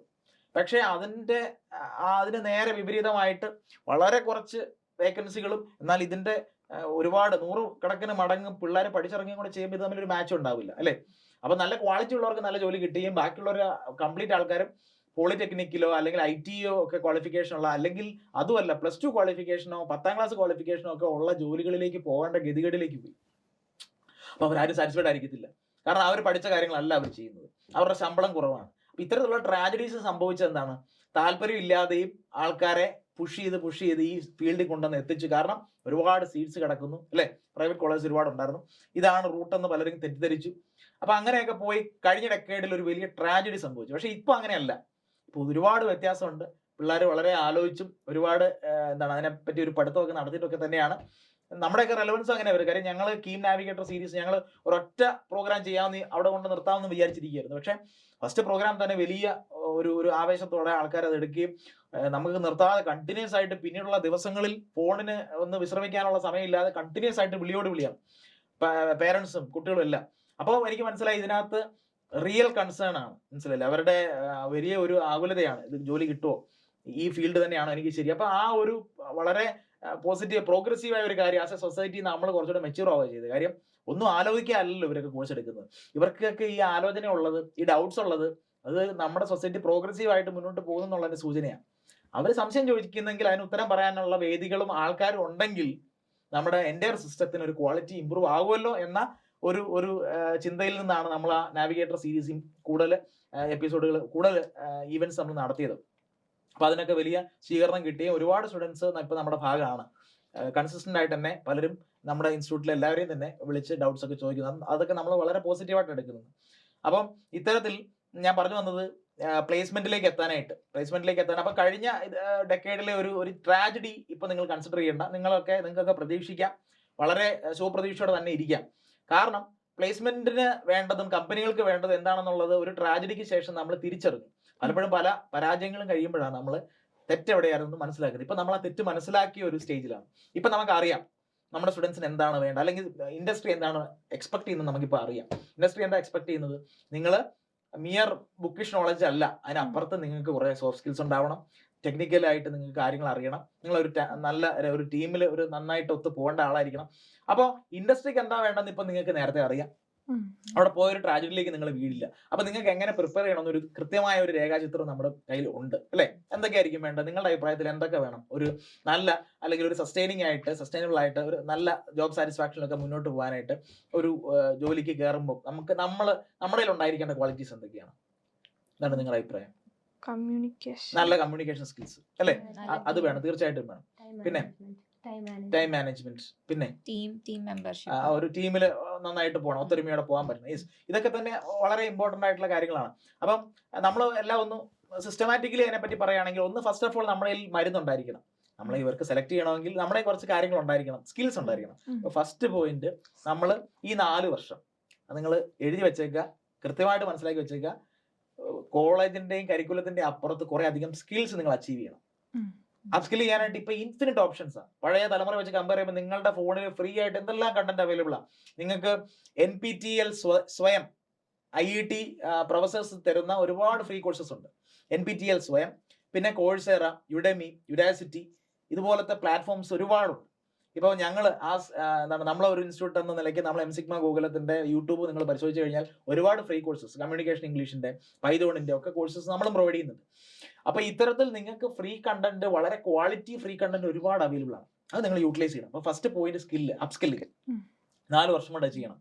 2 കമ്മ്യൂണിക്കേഷൻ സ്കിൽ. ഈ സ്കിൽ എന്ന് പറയുന്നത്, കമ്മ്യൂണിക്കേഷൻ സ്കിൽ എന്ന് പറയുന്നത് നമ്മൾ പറയാൻ മാത്രമുള്ള കഴിവല്ല, നന്നായിട്ട് കേൾക്കാൻ പറ്റണം, അനലൈസ് ചെയ്യാൻ പറ്റണം, അതനുസരിച്ച് പ്രവർത്തിക്കാൻ പറ്റണം. അപ്പം നല്ല രീതിയിലുള്ള കമ്മ്യൂണിക്കേഷൻ സ്കിൽസ് ഒക്കെ ഡെവലപ്പ് ചെയ്ത് വരാനായിട്ട്, അല്ലെങ്കിൽ നല്ല രീതിയിൽ ഇംഗ്ലീഷ് പ്രയോഗിക്കുന്നു, അല്ലെങ്കിൽ ഇംഗ്ലീഷ് സംസാരിക്കുന്നതൊക്കെ, ഇതൊക്കെ നിങ്ങൾക്ക് ഫസ്റ്റ് ഇയർ മുതലേ ചെയ്യാം അല്ലെ? നിങ്ങൾ ചിലപ്പോൾ ചിന്തിക്കുന്നുണ്ടാവും പ്ലേസ്മെന്റിന് വേണ്ടി അല്ലെ വേറെ ഒരു ട്രെയിനിങ്ങോ അല്ലെ? അപ്പൊ പല കോളേജുകളിലും ചിലപ്പോൾ വേറെ ട്രെയിനിങ് കൊടുക്കുന്നുണ്ടാവും. ചിലർ പോയി ഒരുപാട് കാശ് അവസാനം ചിലവാക്കിയിട്ടാണ് പ്ലേസ്മെന്റ് ട്രെയിനിങ്ങിനൊക്കെ പോയിട്ട്. പക്ഷെ അതിന്റെ ആവശ്യമില്ല. നിങ്ങൾക്ക് ഫസ്റ്റ് ഇയർ മുതലേ നിങ്ങൾ എന്തിനു വേണ്ടിയാണ് കോളേജ് വന്നത്? ബിടെക് എടുത്തത് എന്തിനാ? പ്ലേസ്മെന്റിനാ, ഒരു ജോലിക്കാ അല്ലെ? അപ്പൊ നിങ്ങൾ ഇപ്പോഴേ എന്ത് ചെയ്യണം? ഈ പറയുന്ന പ്ലേസ്മെന്റ് ട്രെയിനിങ് 4ാം വർഷത്തിൽ ലാസ്റ്റ് മിനിറ്റിൽ പോയി ഒരു കോച്ചിങ്ങിന് പോകുന്നതിനെക്കാട്ടിലും ഉപരിയായിട്ട് സസ്റ്റൈനബിൾ ആയിട്ട് ഇപ്പോഴേ നിങ്ങൾ പ്ലേസ്മെന്റ് ട്രെയിനിങ് സ്റ്റാർട്ട് ചെയ്യണം. എങ്ങനെയാ? നിങ്ങൾ പരസ്പരം സംസാരിക്കുമ്പോൾ ഇംഗ്ലീഷ് സംസാരിക്കുക. ഓക്കെ, ഒരു ഓർഗനൈസേഷനിലേക്ക് എത്തണമെങ്കിൽ നിങ്ങൾ വളരെ തന്മയത്വത്തോടുകൂടി, നല്ല ക്രിയേറ്റീവായിട്ട്, നല്ല രീതിയിൽ ഒരു കാൻഡിഡേറ്റ് ആണെന്നുള്ളൊരു ഫീൽ കിട്ടുന്നത് പോലെ നിങ്ങൾ സംസാരിച്ച് പഠിക്കണം. അപ്പൊ പരസ്പരം സംസാരിക്കാം. ഒരു മോക്ക് ഇന്റർവ്യൂസ് നിങ്ങൾക്ക് ഇടയ്ക്ക് വേണമെങ്കിൽ ഹോസ്റ്റലിൽ വെച്ച് നടത്താം. മനസ്സിലായി? അപ്പൊ നിങ്ങൾക്ക് അങ്ങോട്ടും ഇങ്ങോട്ടും ചോദ്യങ്ങൾ ചോദിക്കുക, ഇംഗ്ലീഷിൽ ചോദ്യ ഉത്തരവൊക്കെ ശ്രദ്ധിക്കാം. അപ്പൊ അത് കറക്റ്റ് അങ്ങോട്ട് പരസ്പരമൊക്കെ കറക്റ്റ് ചെയ്തൊക്കെ വരുമ്പോൾ കൺസിസ്റ്റന്റ് ആയിട്ട് നിങ്ങൾ അങ്ങനെ സംസാരിക്കും. അത് പിന്നെ ശീലമായിട്ട് മാറിക്കോളും. നന്നായിട്ട് സംസാരിക്കാൻ നിങ്ങൾക്ക് പറ്റും. പിന്നെ ഞാൻ പറഞ്ഞ ടെക്നിക്കൽ പ്രൊഫഷണൽ ബോഡീസ് ഉണ്ടല്ലോ, അവിടെയൊക്കെ നിങ്ങൾ ഒരു വോളണ്ടിയർ ആവുക, അല്ലെങ്കിൽ അവിടെയൊക്കെ എന്തെങ്കിലുമൊക്കെ പൊസിഷൻസിലേക്ക് നിങ്ങൾ വരിക. ഇപ്പം എക്സിക്യൂട്ടീവ് കമ്മിറ്റീസ് ഉണ്ടാവും ഇതിനൊക്കെ, IEEEക്കും ISTക്കും IEDCക്കും ഇവർക്കൊക്കെ, അല്ലെങ്കിൽ പല വേറെയും ക്ലബ്ബുകളുണ്ട്. ഇപ്പം സ്പേസ് ക്ലബ്ബ് ഉണ്ടാവും, അല്ലെങ്കിൽ ഈ പറഞ്ഞ ഓട്ടോമോട്ടീവ് എഞ്ചിനീയേഴ്സിന്റെ സൊസൈറ്റി ഉണ്ട്, അല്ലെങ്കിൽ ഇന്ത്യൻ കോൺക്രീറ്റ് ഇൻസ്റ്റിറ്റ്യൂട്ട് എന്നൊക്കെ പറഞ്ഞ ICI, American students civil engineers association ഉണ്ട്. ഇങ്ങനെ കുറേ ക്ലബ്ബുകളിലൊക്കെ നിങ്ങൾ പലതിന്റെയും ഭാഗമാകും. അവിടെ ഒക്കെ ഓരോ പൊസിഷനിൽ നിങ്ങൾ അവിടുത്തെ ചെയർമാൻ, വൈസ് ചെയർമാൻ, ചെയർപേഴ്സൺ, അല്ലെങ്കിൽ സെക്രട്ടറി എന്നൊക്കെ പറഞ്ഞ് പല പല പോസ്റ്റുകളിൽ നിൽക്കുമ്പോൾ നിങ്ങൾക്ക് സംസാരിക്കേണ്ട ആവശ്യങ്ങൾ വരും അല്ലെ? നിങ്ങൾക്ക് അതൊക്കെ ഓർഗനൈസ് ചെയ്യേണ്ട ആവശ്യം. അപ്പൊ നിങ്ങൾ അറിയാതെ നിങ്ങൾ മെച്ചപ്പെട്ടുകൊണ്ടിരിക്കുക.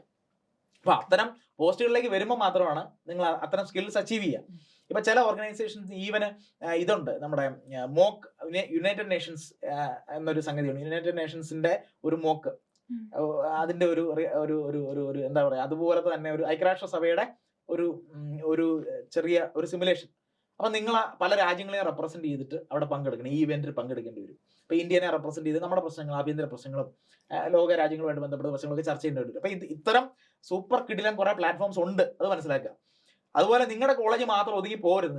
നിങ്ങൾ ആവശ്യത്തിന് ഡ്യൂട്ടി ലീവ് കിട്ടും, ആ ലീവും വാങ്ങിച്ചിട്ട് മറ്റ് കോളേജ്, നല്ല കോളേജുകളിൽ ഇപ്പൊ NIT IIT ഒക്കെ ചെല്ലുമ്പോൾ നിങ്ങൾ കുറെ അധികം കുട്ടികളെ കാണുകയാണ്. വലിയ നെറ്റ്വർക്ക്സ് നിങ്ങൾക്ക് ഫോം ചെയ്യാൻ പറ്റും. ആ സുഹൃത്തുക്കളെയൊക്കെ പിന്നെയും നിങ്ങൾക്ക് പല കാര്യങ്ങൾക്ക് ചിലപ്പോൾ ഒരു പക്ഷേ ആവശ്യം വന്നേക്കാം. നിങ്ങൾ നാളെ ഒരു സ്റ്റാർട്ടപ്പ് തുടങ്ങുകയാണ്, നിങ്ങൾക്ക് ഒരു പർട്ടിക്കുലർ ഏരിയയിൽ നിന്ന് ഒരു എക്സ്പെർട്ടീസ് വേണം. അപ്പൊ ഈ പറഞ്ഞ നെറ്റ്വർക്ക്സ് ഒരുപാട് നിങ്ങളെ ഹെൽപ്പ് ചെയ്യും. മനസ്സിലായി? അപ്പൊ ഇതിനകത്ത് മാറ്റി നിർത്തപ്പെടേണ്ട ഒരു ഗ്രൂപ്പ് അല്ല അധ്യാപകർ. അതുകൊണ്ട് മനസ്സിലാക്കുക. ടീച്ചേഴ്സ് പലപ്പോഴും ചിലപ്പം ടീച്ചേഴ്സിന് ഇതിനകത്ത് വലിയൊരു ട്രാജഡി, ക്ലാസ്സസ് പലപ്പോഴും നിങ്ങൾ എക്സ്പെക്ട് ചെയ്യരുത്. നിങ്ങൾ ഒരുപാട് ഈ റീൽസ് ഇതൊക്കെ കണ്ടിട്ട് കോളേജിലോട്ട് ചെല്ലുമ്പം ഈ വരാൻ പോകുന്നത് ഒരു സ്റ്റാൻഡപ്പ് കൊമേഡിയൻ ആണെന്നോ അല്ലെങ്കിൽ ഒരു കണ്ടന്റ് ക്രിയേറ്റർ ആണെന്നോ എക്സ്പെക്ട് ചെയ്യരുത്. അവരൊക്കെ ബിടെക് കഴിഞ്ഞു, എംടെക് കഴിഞ്ഞു, അതിനുശേഷം PSC എക്സാം എഴുതി വന്നവരാണ്. അവർ ബൈ ഡിഫോൾട്ട് ഒരു സ്റ്റാൻഡപ്പ് കൊമേഡിയൻ ആവണമെന്നൊന്നുമില്ല. വളരെ ചുരുക്കം ക്ലാസ്സുകളായിരിക്കും ചിലപ്പോൾ നിങ്ങൾ ഭയങ്കര രീതിയിൽ ഒരു ആസ്വദിക്കുന്ന ലെവലിലേക്കുള്ളത്. ബാക്കിയുള്ളതൊക്കെ നിന്ന് കണ്ട് പറഞ്ഞിട്ട് ഓടുന്ന സംഭവം തന്നെ ആയിരിക്കും. അതിൽ കുറ്റപ്പെടുത്തിയിട്ട് കാര്യമില്ല. അത് നമ്മളാണ് റെസ്പോൺസിബിലിറ്റി എടുക്കേണ്ടത്. ആ സബ്ജക്റ്റ് ഞാൻ എൻജോയ് ചെയ്ത് പാഷനേറ്റ് ആയിട്ട് പഠിക്കുമെന്നത് നമ്മുടെ റെസ്പോൺസിബിലിറ്റി. അല്ലാതെ അധ്യാപകൻ്റെ പ്രസന്റേഷൻ സ്കിൽസ് മോശമാണ് അതുകൊണ്ട് ഞാൻ ആ സബ്ജക്റ്റ് പഠിക്കുന്നില്ലെന്നുള്ള ലെവലിലേക്ക് നമ്മൾ എടുക്കരുത്. കാര്യം സബ്ജക്റ്റ് അതിനൊരു ബ്യൂട്ടി ഉണ്ടാവാം, അതിന് സൊസൈറ്റിയിൽ കോൺട്രിബ്യൂട്ട് ചെയ്യാൻ ഒരുപാട് ടൂൾസ് ഉണ്ടാവാം ആ സബ്ജക്റ്റിൽ. അപ്പോൾ സബ്ജക്റ്റ് നമ്മൾ ഇഷ്ടപ്പെട്ട് പഠിക്കേണ്ടതായിരിക്കാം. അതിന്റെ റെസ്പോൺസിബിലിറ്റി നമുക്കാണ്. അപ്പോൾ ഒരു പ്ലാറ്റ്ഫോം മാത്രമല്ല, ഞാൻ പറഞ്ഞു നിങ്ങളുടെ മുന്നിൽ വരുന്ന അധ്യാപകരെ ആ പ്ലാറ്റ്ഫോം അല്ല. അതിനപ്പുറത്ത് കോഴ്സെറ ഉണ്ട്, യുഡമി ഉണ്ട്, ലിങ്ക്ഡിൻ ലേണിംഗ് ഉണ്ട്, NPTEL സ്വയം ഉണ്ട്. ഈ പറഞ്ഞ പ്ലാറ്റ്ഫോംസിലൊക്കെ ചെന്ന് അന്വേഷിക്കും. അപ്പൊ ഈ കോഴ്സുകൾ കാണും. അപ്പൊ ഇതേ കോഴ്സിനെ മറ്റു പല രീതികളിൽ പ്രസന്റ് ചെയ്തിരിക്കുന്നത് നിങ്ങൾക്ക് കാണാം. അപ്പൊ സബ്ജക്റ്റിനെ ഇഷ്ടപ്പെടുകയോ വേണ്ടോ എന്നുള്ളത് നിങ്ങളുടെ തന്നെ ചോയ്സ് ആണ്. നിങ്ങൾക്ക് തീരുമാനിക്കാം, ഈ സബ്ജക്റ്റ് ഞാൻ ഇഷ്ടപ്പെടും, ഇത് ഞാൻ പാഷനേറ്റ് ആയിട്ട് പഠിക്കും, ഇതാണ് എൻ്റെ ഏരിയ. ഇതൊക്കെ നമ്മുടെ കയ്യിൽ വരുന്ന കാര്യമാണ്. അപ്പൊ അതിന്റെ റെസ്പോൺസിബിലിറ്റി നമ്മൾ എടുക്കുക, നമ്മൾ ഈ സബ്ജക്ട്സ് ഇഷ്ടപ്പെട്ട് പഠിക്കുക. അപ്പൊ അധ്യാപകരെ കൂടി വരുന്ന ഒരു വലിയ നെറ്റ്വർക്കിന്റെ ഭാഗം നമ്മൾ ആവണം. നമ്മുടെ സീനിയേഴ്സ്, ജൂനിയേഴ്സ് എല്ലാവരുമായിട്ട് കണക്ഷൻ വേണം. ഇല്ല എന്ത് പറ്റുമെന്ന് അറിയാം, ഈ സീനിയേഴ്സ് ഒക്കെ ആയിരിക്കും ചിലപ്പോൾ നാളെ നിങ്ങളുടെ തന്നെ കോളേജിൽ പ്ലേസ്മെന്റ് ഡ്രൈവിന് വരുന്നത്. മനസ്സിലായി? അപ്പൊ നിങ്ങളെ പറ്റി അവർക്ക് ഓൾറെഡി ഒരു മുൻവിധിയുണ്ട്, ഒരു മുൻധാരണയുണ്ട്. ആ കുട്ടി അധികം സംസാരിക്കത്തില്ല, വലിയ ഒരു ഇതുള്ള ആളല്ല, അങ്ങനെ ഒരു എക്സ്ട്രോവേർഷൻ പോയിന്റിൽ നോക്കുമ്പോൾ ആ കുട്ടി മോശമാണ് എന്നൊരു അഭിപ്രായം അവർ പറഞ്ഞു കഴിഞ്ഞാൽ ചിലപ്പോൾ നിങ്ങൾ എടുക്കാതിരിക്കുന്നു വരും. അപ്പൊ എല്ലാവരുമായിട്ടൊരു നല്ല ഹെൽത്തി റിലേഷൻഷിപ്പ് ഉണ്ടാവുക എന്നുള്ളത് നമുക്ക് ആവശ്യമാണ്. അപ്പൊ ആ നെറ്റ്വർക്ക്സ് നമ്മളെ ഹെൽപ്പ് ചെയ്യും, ഒത്തിരി ഹെൽപ്പ് ചെയ്യും. അപ്പൊ അതുകൊണ്ട് ഞാൻ പറഞ്ഞു ഇങ്ങനത്തെ ഈവൻസ് വഴിയാണ് നമുക്ക് അവരുമായിട്ട് കണക്ട് ആവാനായിട്ട്, അല്ലെ? പിന്നെ വേറൊരു വലിയ റിസോഴ്സ് ആണ് ലിങ്ക്ഡിൻ. മനസ്സിലായി? അപ്പൊ അത്തരം പ്ലാറ്റ്ഫോംസിൽ നിങ്ങൾ അതൊരു പ്രൊഫഷണൽ കമ്മ്യൂണിറ്റിയാണ്. അവിടെ നിങ്ങൾ ഈ പറഞ്ഞ പ്രൊഫഷണലി എല്ലാവരുമായിട്ട് ഒരു കണക്ഷൻ ഉണ്ടാക്കിയെടുക്കാം. അതുപോലെ നിങ്ങൾ ഏതൊക്കെ കോഴ്സസ് ചെയ്യുന്നു, ഞാൻ പറഞ്ഞില്ലേ NPTEL സ്വയത്തിന്റെ ഒക്കെ കോഴ്സസ് ചെയ്യണമെന്ന് പറഞ്ഞില്ലേ, ആ കോഴ്സസ് പോയി ചേരുമ്പോൾ അത് പാസ്സായി കഴിയുമ്പോൾ സർട്ടിഫിക്കറ്റ്സ് നിങ്ങൾക്ക് കിട്ടും. അത് നിങ്ങൾക്ക് നിങ്ങളുടെ പ്രൊഫൈലിൽ ചെയ്യാം. പ്രൊഫൈലിൽ ആഡ് ചെയ്യുമ്പോൾ നിങ്ങൾ നാളെ ഒരു കമ്പനി നിങ്ങളുടെ പ്രൊഫൈൽ എടുത്ത് നോക്കുമ്പോൾ നിങ്ങൾ എത്രയോ കോഴ്സസ് ചെയ്ത വ്യക്തിയാണെന്ന് കണ്ട് അവർക്ക് ഒരു നിങ്ങളോടൊരു അഭിമാനവും, അല്ലെ നിങ്ങളെ ഞങ്ങളുടെ ഗ്രൂപ്പിന്റെ കൂടെ വേണമെന്ന് അവർക്കൊരു ആവശ്യമായിട്ട് തോന്നണം. അപ്പൊ നിങ്ങൾക്ക് നിങ്ങളുടെ എംപ്ലോയബിലിറ്റി കൂടുക. അല്ലാതെ എന്തെങ്കിലും കോഴ്സ് ചെയ്തിട്ട് നമ്മളത് ആരും അറിയാതെ സൂക്ഷിച്ച് ആ സർട്ടിഫിക്കറ്റ് കൊണ്ട് നമ്മുടെ ഫയലിൽ വെച്ചിട്ട് കാര്യമില്ല. ഈ കോഴ്സുകളൊക്കെ എനിക്ക് അറിയാമെന്ന് പറഞ്ഞ് തെളിഞ്ഞ് ചെയ്യാൻ പറ്റണം. ഇതെല്ലാം കൊണ്ടുവന്ന് എവിടെ ഈ പറഞ്ഞ ലിങ്ക്ഡിൻ പ്രൊഫൈൽ അല്ലെങ്കിൽ നമ്മുടെ ഏതൊക്കെ പ്രൊഫഷണൽ പ്രൊഫൈൽസ് ഉണ്ടോ അവിടെ നമ്മൾ ഇത് ആഡ് ചെയ്യണം. ഇതെല്ലാം നിങ്ങൾ ശ്രദ്ധിക്കേണ്ട. ഇങ്ങനെയൊക്കെയാണ് ഞാൻ പറഞ്ഞത്. ഇതാണ് പോസിറ്റീവ്ലി ബിസി എന്ന പോയിന്റ്. അപ്പൊ ഇത്രയും പ്ലാറ്റ്ഫോംസ് നമ്മൾ നന്നായിട്ട് യൂസ് ചെയ്തത് കണ്ടോ. അപ്പൊ ഇത് നിങ്ങൾ ചെയ്താൽ പ്ലേസ്മെന്റ് കിട്ടാൻ യാതൊരു വിഷമവും. പ്ലേസ്മെന്റ് ട്രെയിനിങ്ങിന്റെ പ്രത്യേകിച്ച് ആവശ്യം വേണ്ടി വരുന്നില്ല.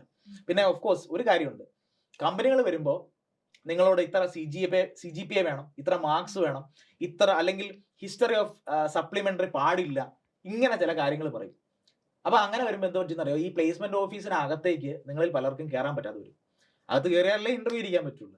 നിങ്ങളോട് ഈ പറഞ്ഞ ക്വാളിഫിക്കേഷൻ ഉള്ളവർ കയറിയാൽ മതി എന്ന് പറയുമ്പോൾ നിങ്ങൾക്ക് ആ ക്വാളിഫിക്കേഷൻ ഉണ്ടാവണം. മനസ്സിലായി? ചിലപ്പോൾ അവർ സ്ക്രീനിങ് ടെസ്റ്റ് നടത്തും. അത് മിക്കവാറും ഒരു ആപ്റ്റിറ്റ്യൂഡ് ടെസ്റ്റ് ആയിരിക്കും, CAT പോലത്തെ ഒരു പരീക്ഷ. ലോജിക്കൽ റീസണിങ്, അനലിറ്റിക്കൽ സ്കിൽസ്, ഈ കാര്യങ്ങളൊക്കെ പരിശോധിക്കുന്ന, മാത്തമാറ്റിക്കൽ സ്കിൽസ് ഒക്കെ പരിശോധിക്കുന്ന പരീക്ഷയാണ് ആപ്റ്റിറ്റ്യൂഡ് ടെസ്റ്റ്. പലരും ചെയ്യുന്നത് ഫൈനൽ ഇയറിൽ പോയി ഇതിനൊക്കെ ജോയിൻ ചെയ്യുന്ന വരും. അപ്പൊ ലാസ്റ്റ് മിനിറ്റിൽ അല്ലെങ്കിൽ S6 പ്ലേസ്മെന്റ് വരുന്നെങ്കിൽ S5 പോയി ജോയിൻ ചെയ്യുക. ഈ ലാസ്റ്റ് മിനിറ്റിൽ ഇതിനു വേണ്ടിയൊക്കെ പ്രിപ്പയർ ചെയ്ത് ഒരു സ്കിൽ അച്ചീവ് ചെയ്തിട്ട് പോയി പ്രസന്റ് ചെയ്ത പരീക്ഷ പാസ്സാവുക എന്ന് പറയുന്നത് അതിനകത്ത് തന്നെ ഒരു സ്ട്രെസ്സും പ്രഷറും ഉണ്ട്. എന്തിനാ അവസാന നിമിഷത്തേക്ക് വെക്കുന്നത്? ഞാൻ പറയുന്നത് നിങ്ങൾ ഇപ്പോഴേ ഇത്തരത്തിലുള്ള പരീക്ഷകൾ എഴുതണം, CAT പോലത്തെ. അപ്പൊ അത് നിങ്ങൾക്ക് വേണമെങ്കിൽ നിങ്ങൾ ഗ്രൂപ്പായിട്ടൊരു തീരുമാനം എടുക്കുക. നമ്മൾ എല്ലാ ആഴ്ചയിലും ഒരു ദിവസം ഈ ഇന്ന പർട്ടിക്കുലർ ടൈമിൽ നമ്മൾ ഇരുന്ന് ഈ പരീക്ഷ എഴുതും. എന്നിട്ട് നമ്മൾ അതിന്റെ സൊല്യൂഷൻസ് നോക്കിയിട്ട് നമ്മൾ ഡിസ്കസ് ചെയ്യും. അപ്പൊ അത് നിങ്ങൾ ഫസ്റ്റ് ഇയർ മുതലേ ചെയ്ത് കഴിഞ്ഞാൽ ഫൈനൽ ഇയറിൽ പോയിട്ട് ഇത്രയും കാശ് കളയേണ്ട കാര്യം വരുന്നില്ല. ഫൈനൽ ഇയറിൽ പോയിട്ട് English speaking course, communication skill, ആപ്റ്റിറ്റ്യൂഡിനൊക്കെ ചേർന്ന് കാശ് ഒരുപാട് കളയേണ്ട ആവശ്യമില്ല. ഇപ്പോഴേ ചിന്തിക്കുക. അപ്പൊ ഇങ്ങനെയൊക്കെ ക്യാമ്പസിൽ പോസിറ്റീവ്ലി ബിസി ആയിരിക്കുക. പ്രൊഫഷണൽ ബോഡീസ്, ഈ പറഞ്ഞ ആപ്റ്റിറ്റ്യൂഡ് സ്കിൽസ്, ഇതെല്ലാം ഡെവലപ്പ് ചെയ്യാൻ ആമ്പിൾ ടൈം ഉണ്ട്. 4 വർഷമുണ്ട് നിങ്ങളുടെ കയ്യിൽ. അപ്പൊ അത് നന്നായിട്ട് യൂട്ടിലൈസ് ചെയ്യാന്നുള്ളതാണ് അതിനകത്ത് പറയാനുള്ളത്. ഓക്കെ. പിന്നെ അപ്പൊ സാർ ഇപ്പൊ പറഞ്ഞല്ലോ പ്ലേസ്മെന്റിന് CGPA വേണം എന്നൊക്കെ. അപ്പൊ CGPA ഒക്കെ എന്താ സാർ? CGP അപ്പൊ നിങ്ങൾക്ക് അറിഞ്ഞുകൂടാത്ത കുറച്ച് കാര്യങ്ങളുണ്ട്, അത് ഞാൻ വിശദീകരിക്കാം. ചിലപ്പോൾ ഒരു പക്ഷേ നിങ്ങൾക്ക് CGP എന്താണ്, ക്രെഡിറ്റ്സ് എന്താണെന്ന് അറിയുന്നുണ്ടാവില്ല, ഇന്റേണൽസ് എന്താണെന്ന് അറിയുന്നുണ്ടാവില്ല അല്ലെ. ചിലപ്പോൾ ആരെങ്കിലും ഒക്കെ പറഞ്ഞ് കേട്ടിട്ടുണ്ടാവും, ഹോസ്റ്റലിൽ ചിലപ്പം നിങ്ങളുടെ ചേച്ചിമാരൊക്കെ ചിലപ്പോൾ പറഞ്ഞ് കേട്ടിട്ടുണ്ടാവും. അപ്പൊ അതിനെപ്പറ്റി ഞാൻ പറയാം. അതായത് പണ്ട് ഞങ്ങളൊക്കെ പഠിക്കുമ്പോൾ ടോട്ടൽ ഒരു സബ്ജക്ട്, ഇപ്പോൾ എഞ്ചിനീയറിംഗ് മാത്തമാറ്റിക്സ് അല്ലെങ്കിൽ ഇപ്പം ഫസ്റ്റ് ഇയർ നിങ്ങൾ ഫിസിക്സും കെമിസ്ട്രിയും ഒക്കെ പഠിക്കുന്നുണ്ട്.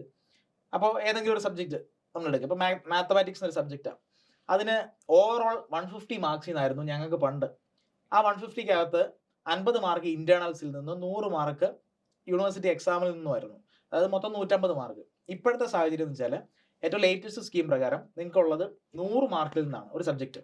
അപ്പം 100ൽ ഓൾമോസ്റ്റ് എല്ലാ സബ്ജക്റ്റിലും അതിൻ്റെ 60 മാർക്ക് എക്സ്റ്റേണൽ യൂണിവേഴ്സിറ്റി എക്സാം ആണ്. എന്ന് പറഞ്ഞാൽ നിങ്ങൾ ഈ സെമസ്റ്റർ മുഴുവൻ കംപ്ലീറ്റ് ചെയ്ത് മുഴുവൻ ടോപ്പിക്സ് നിങ്ങളെ പഠിപ്പിച്ചതിന് ശേഷം നിങ്ങൾക്ക് സ്റ്റഡി ലീവ് തന്നതിന് ശേഷം യൂണിവേഴ്സിറ്റി പരീക്ഷ നടത്തും.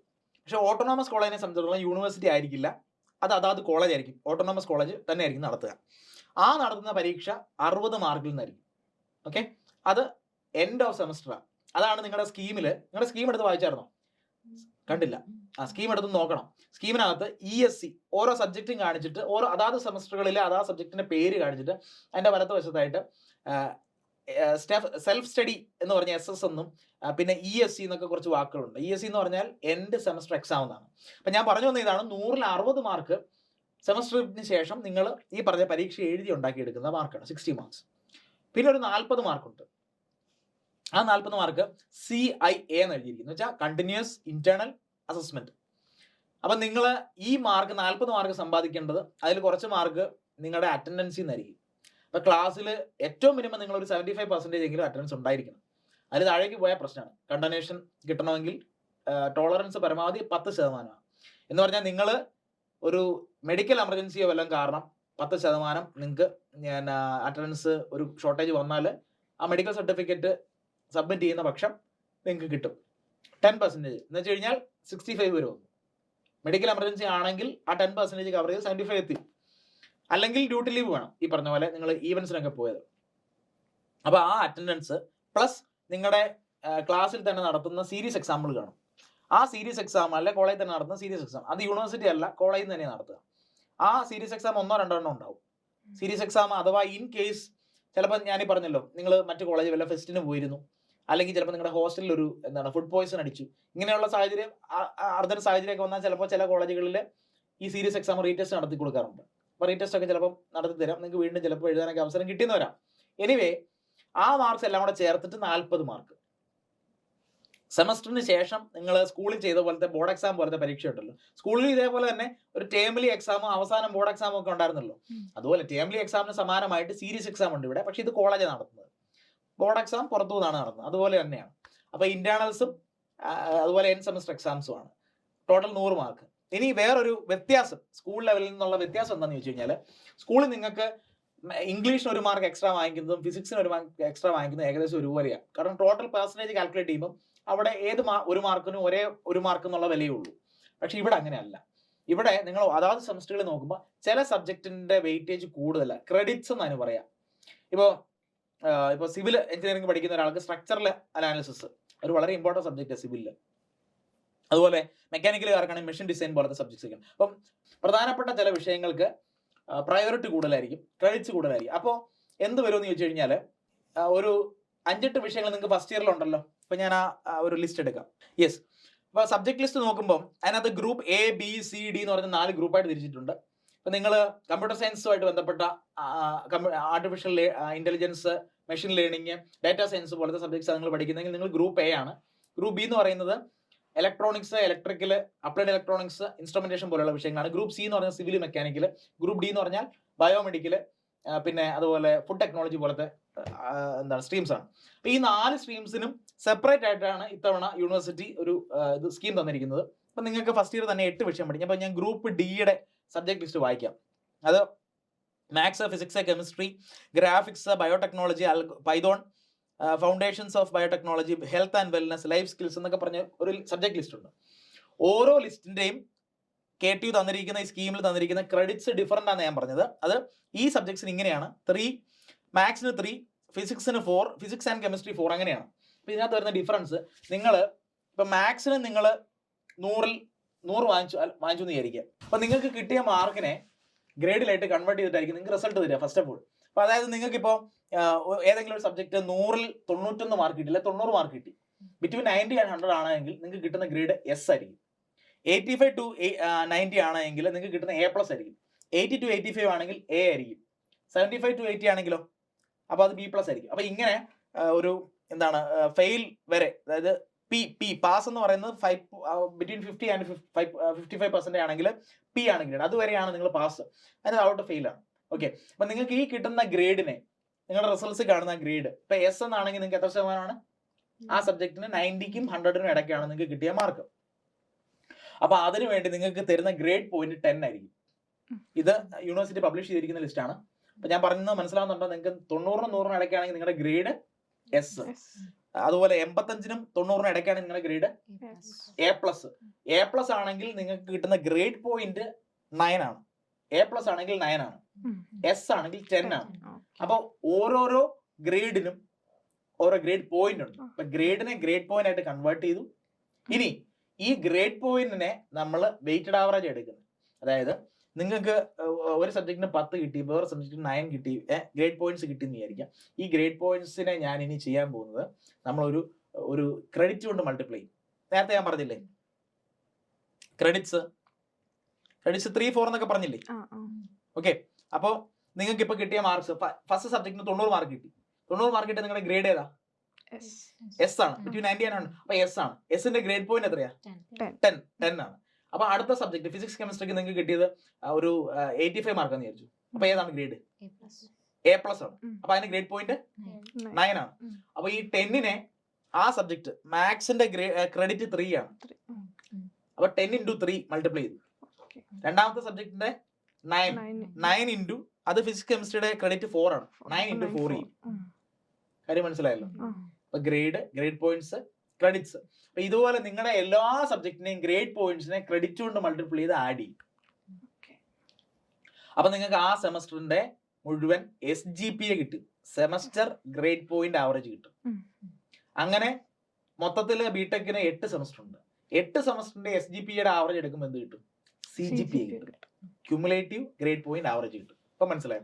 അപ്പൊ ഇതിനകത്ത് നിങ്ങൾ ശ്രദ്ധിക്കേണ്ടത് എല്ലാ വിഷയത്തിനും ഒരേ ക്രെഡിറ്റ് അല്ല. നിങ്ങൾ ഇപ്പൊ മാത്സിന് താണ്ട ക്രെഡിറ്റ് 3 ഉള്ളൂ, ഫിസിക്സിന് ക്രെഡിറ്റ് 4 ഉണ്ട്. അപ്പോൾ മാത്സിന് ഫുള്ള് വാങ്ങിച്ച ആളെക്കാട്ടിലും ഫിസിക്സിന് ഫുള്ള് വാങ്ങിച്ച ആൾക്കാണ് ക്രെഡിറ്റ് കൂടുതൽ കിട്ടുക.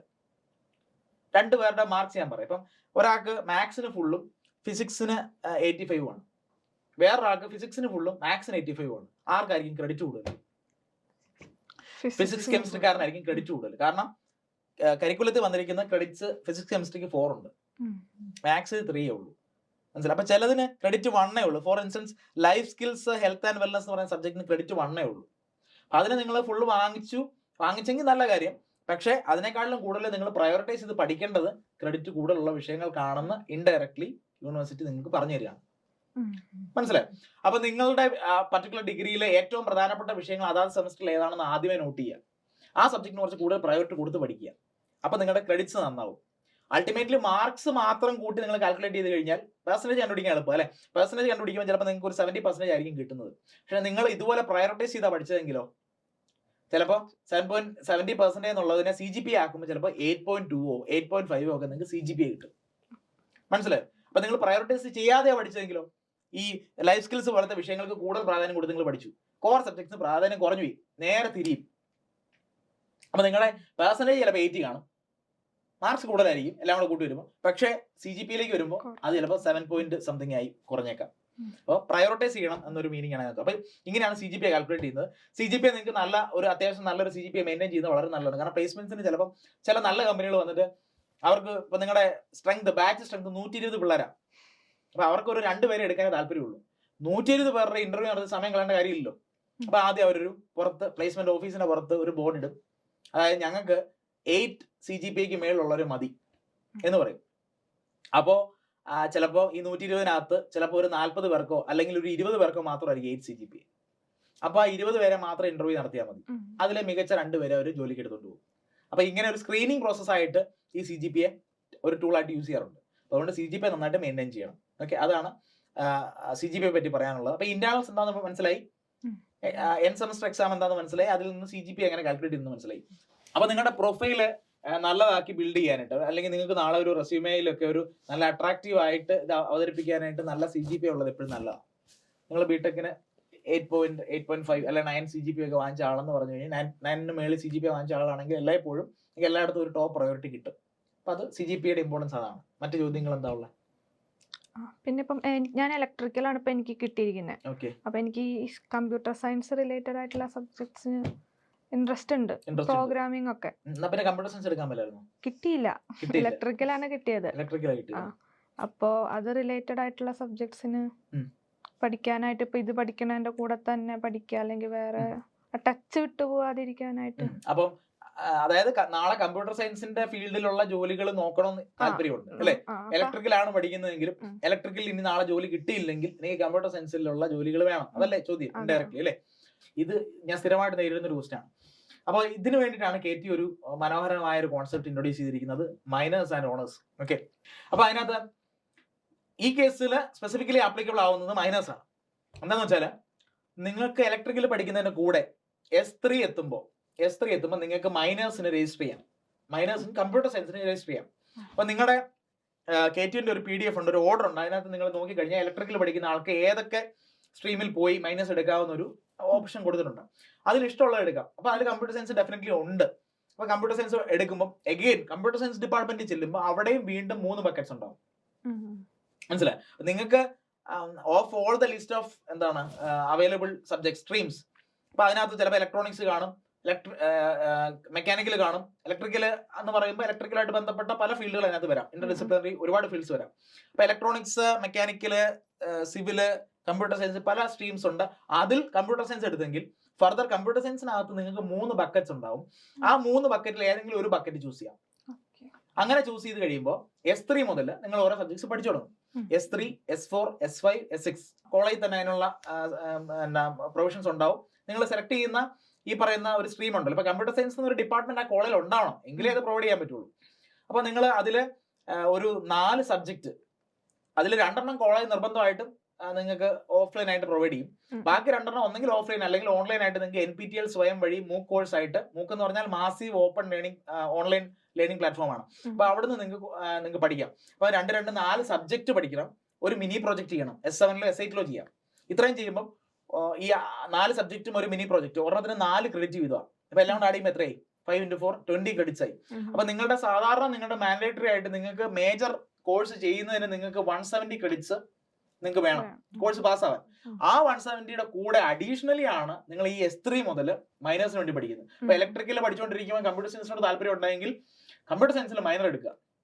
അതെടുക്കുമ്പോൾ S8 എത്തുമ്പോഴത്തേക്ക് നിങ്ങൾ ഈ വരുന്ന അതായത് സെമസ്റ്ററുകളിൽ വരുന്ന പരീക്ഷകളൊക്കെ എഴുതി മിനി പ്രൊജക്ടിങ് ചെയ്ത് കഴിയുമ്പോൾ നിങ്ങൾക്ക് 20 ക്രെഡിറ്റ് കൂടെ കിട്ടുമ്പോൾ 170 + 20 അതായത് 190 ക്രെഡിറ്റ്സ് ആവില്ലേ?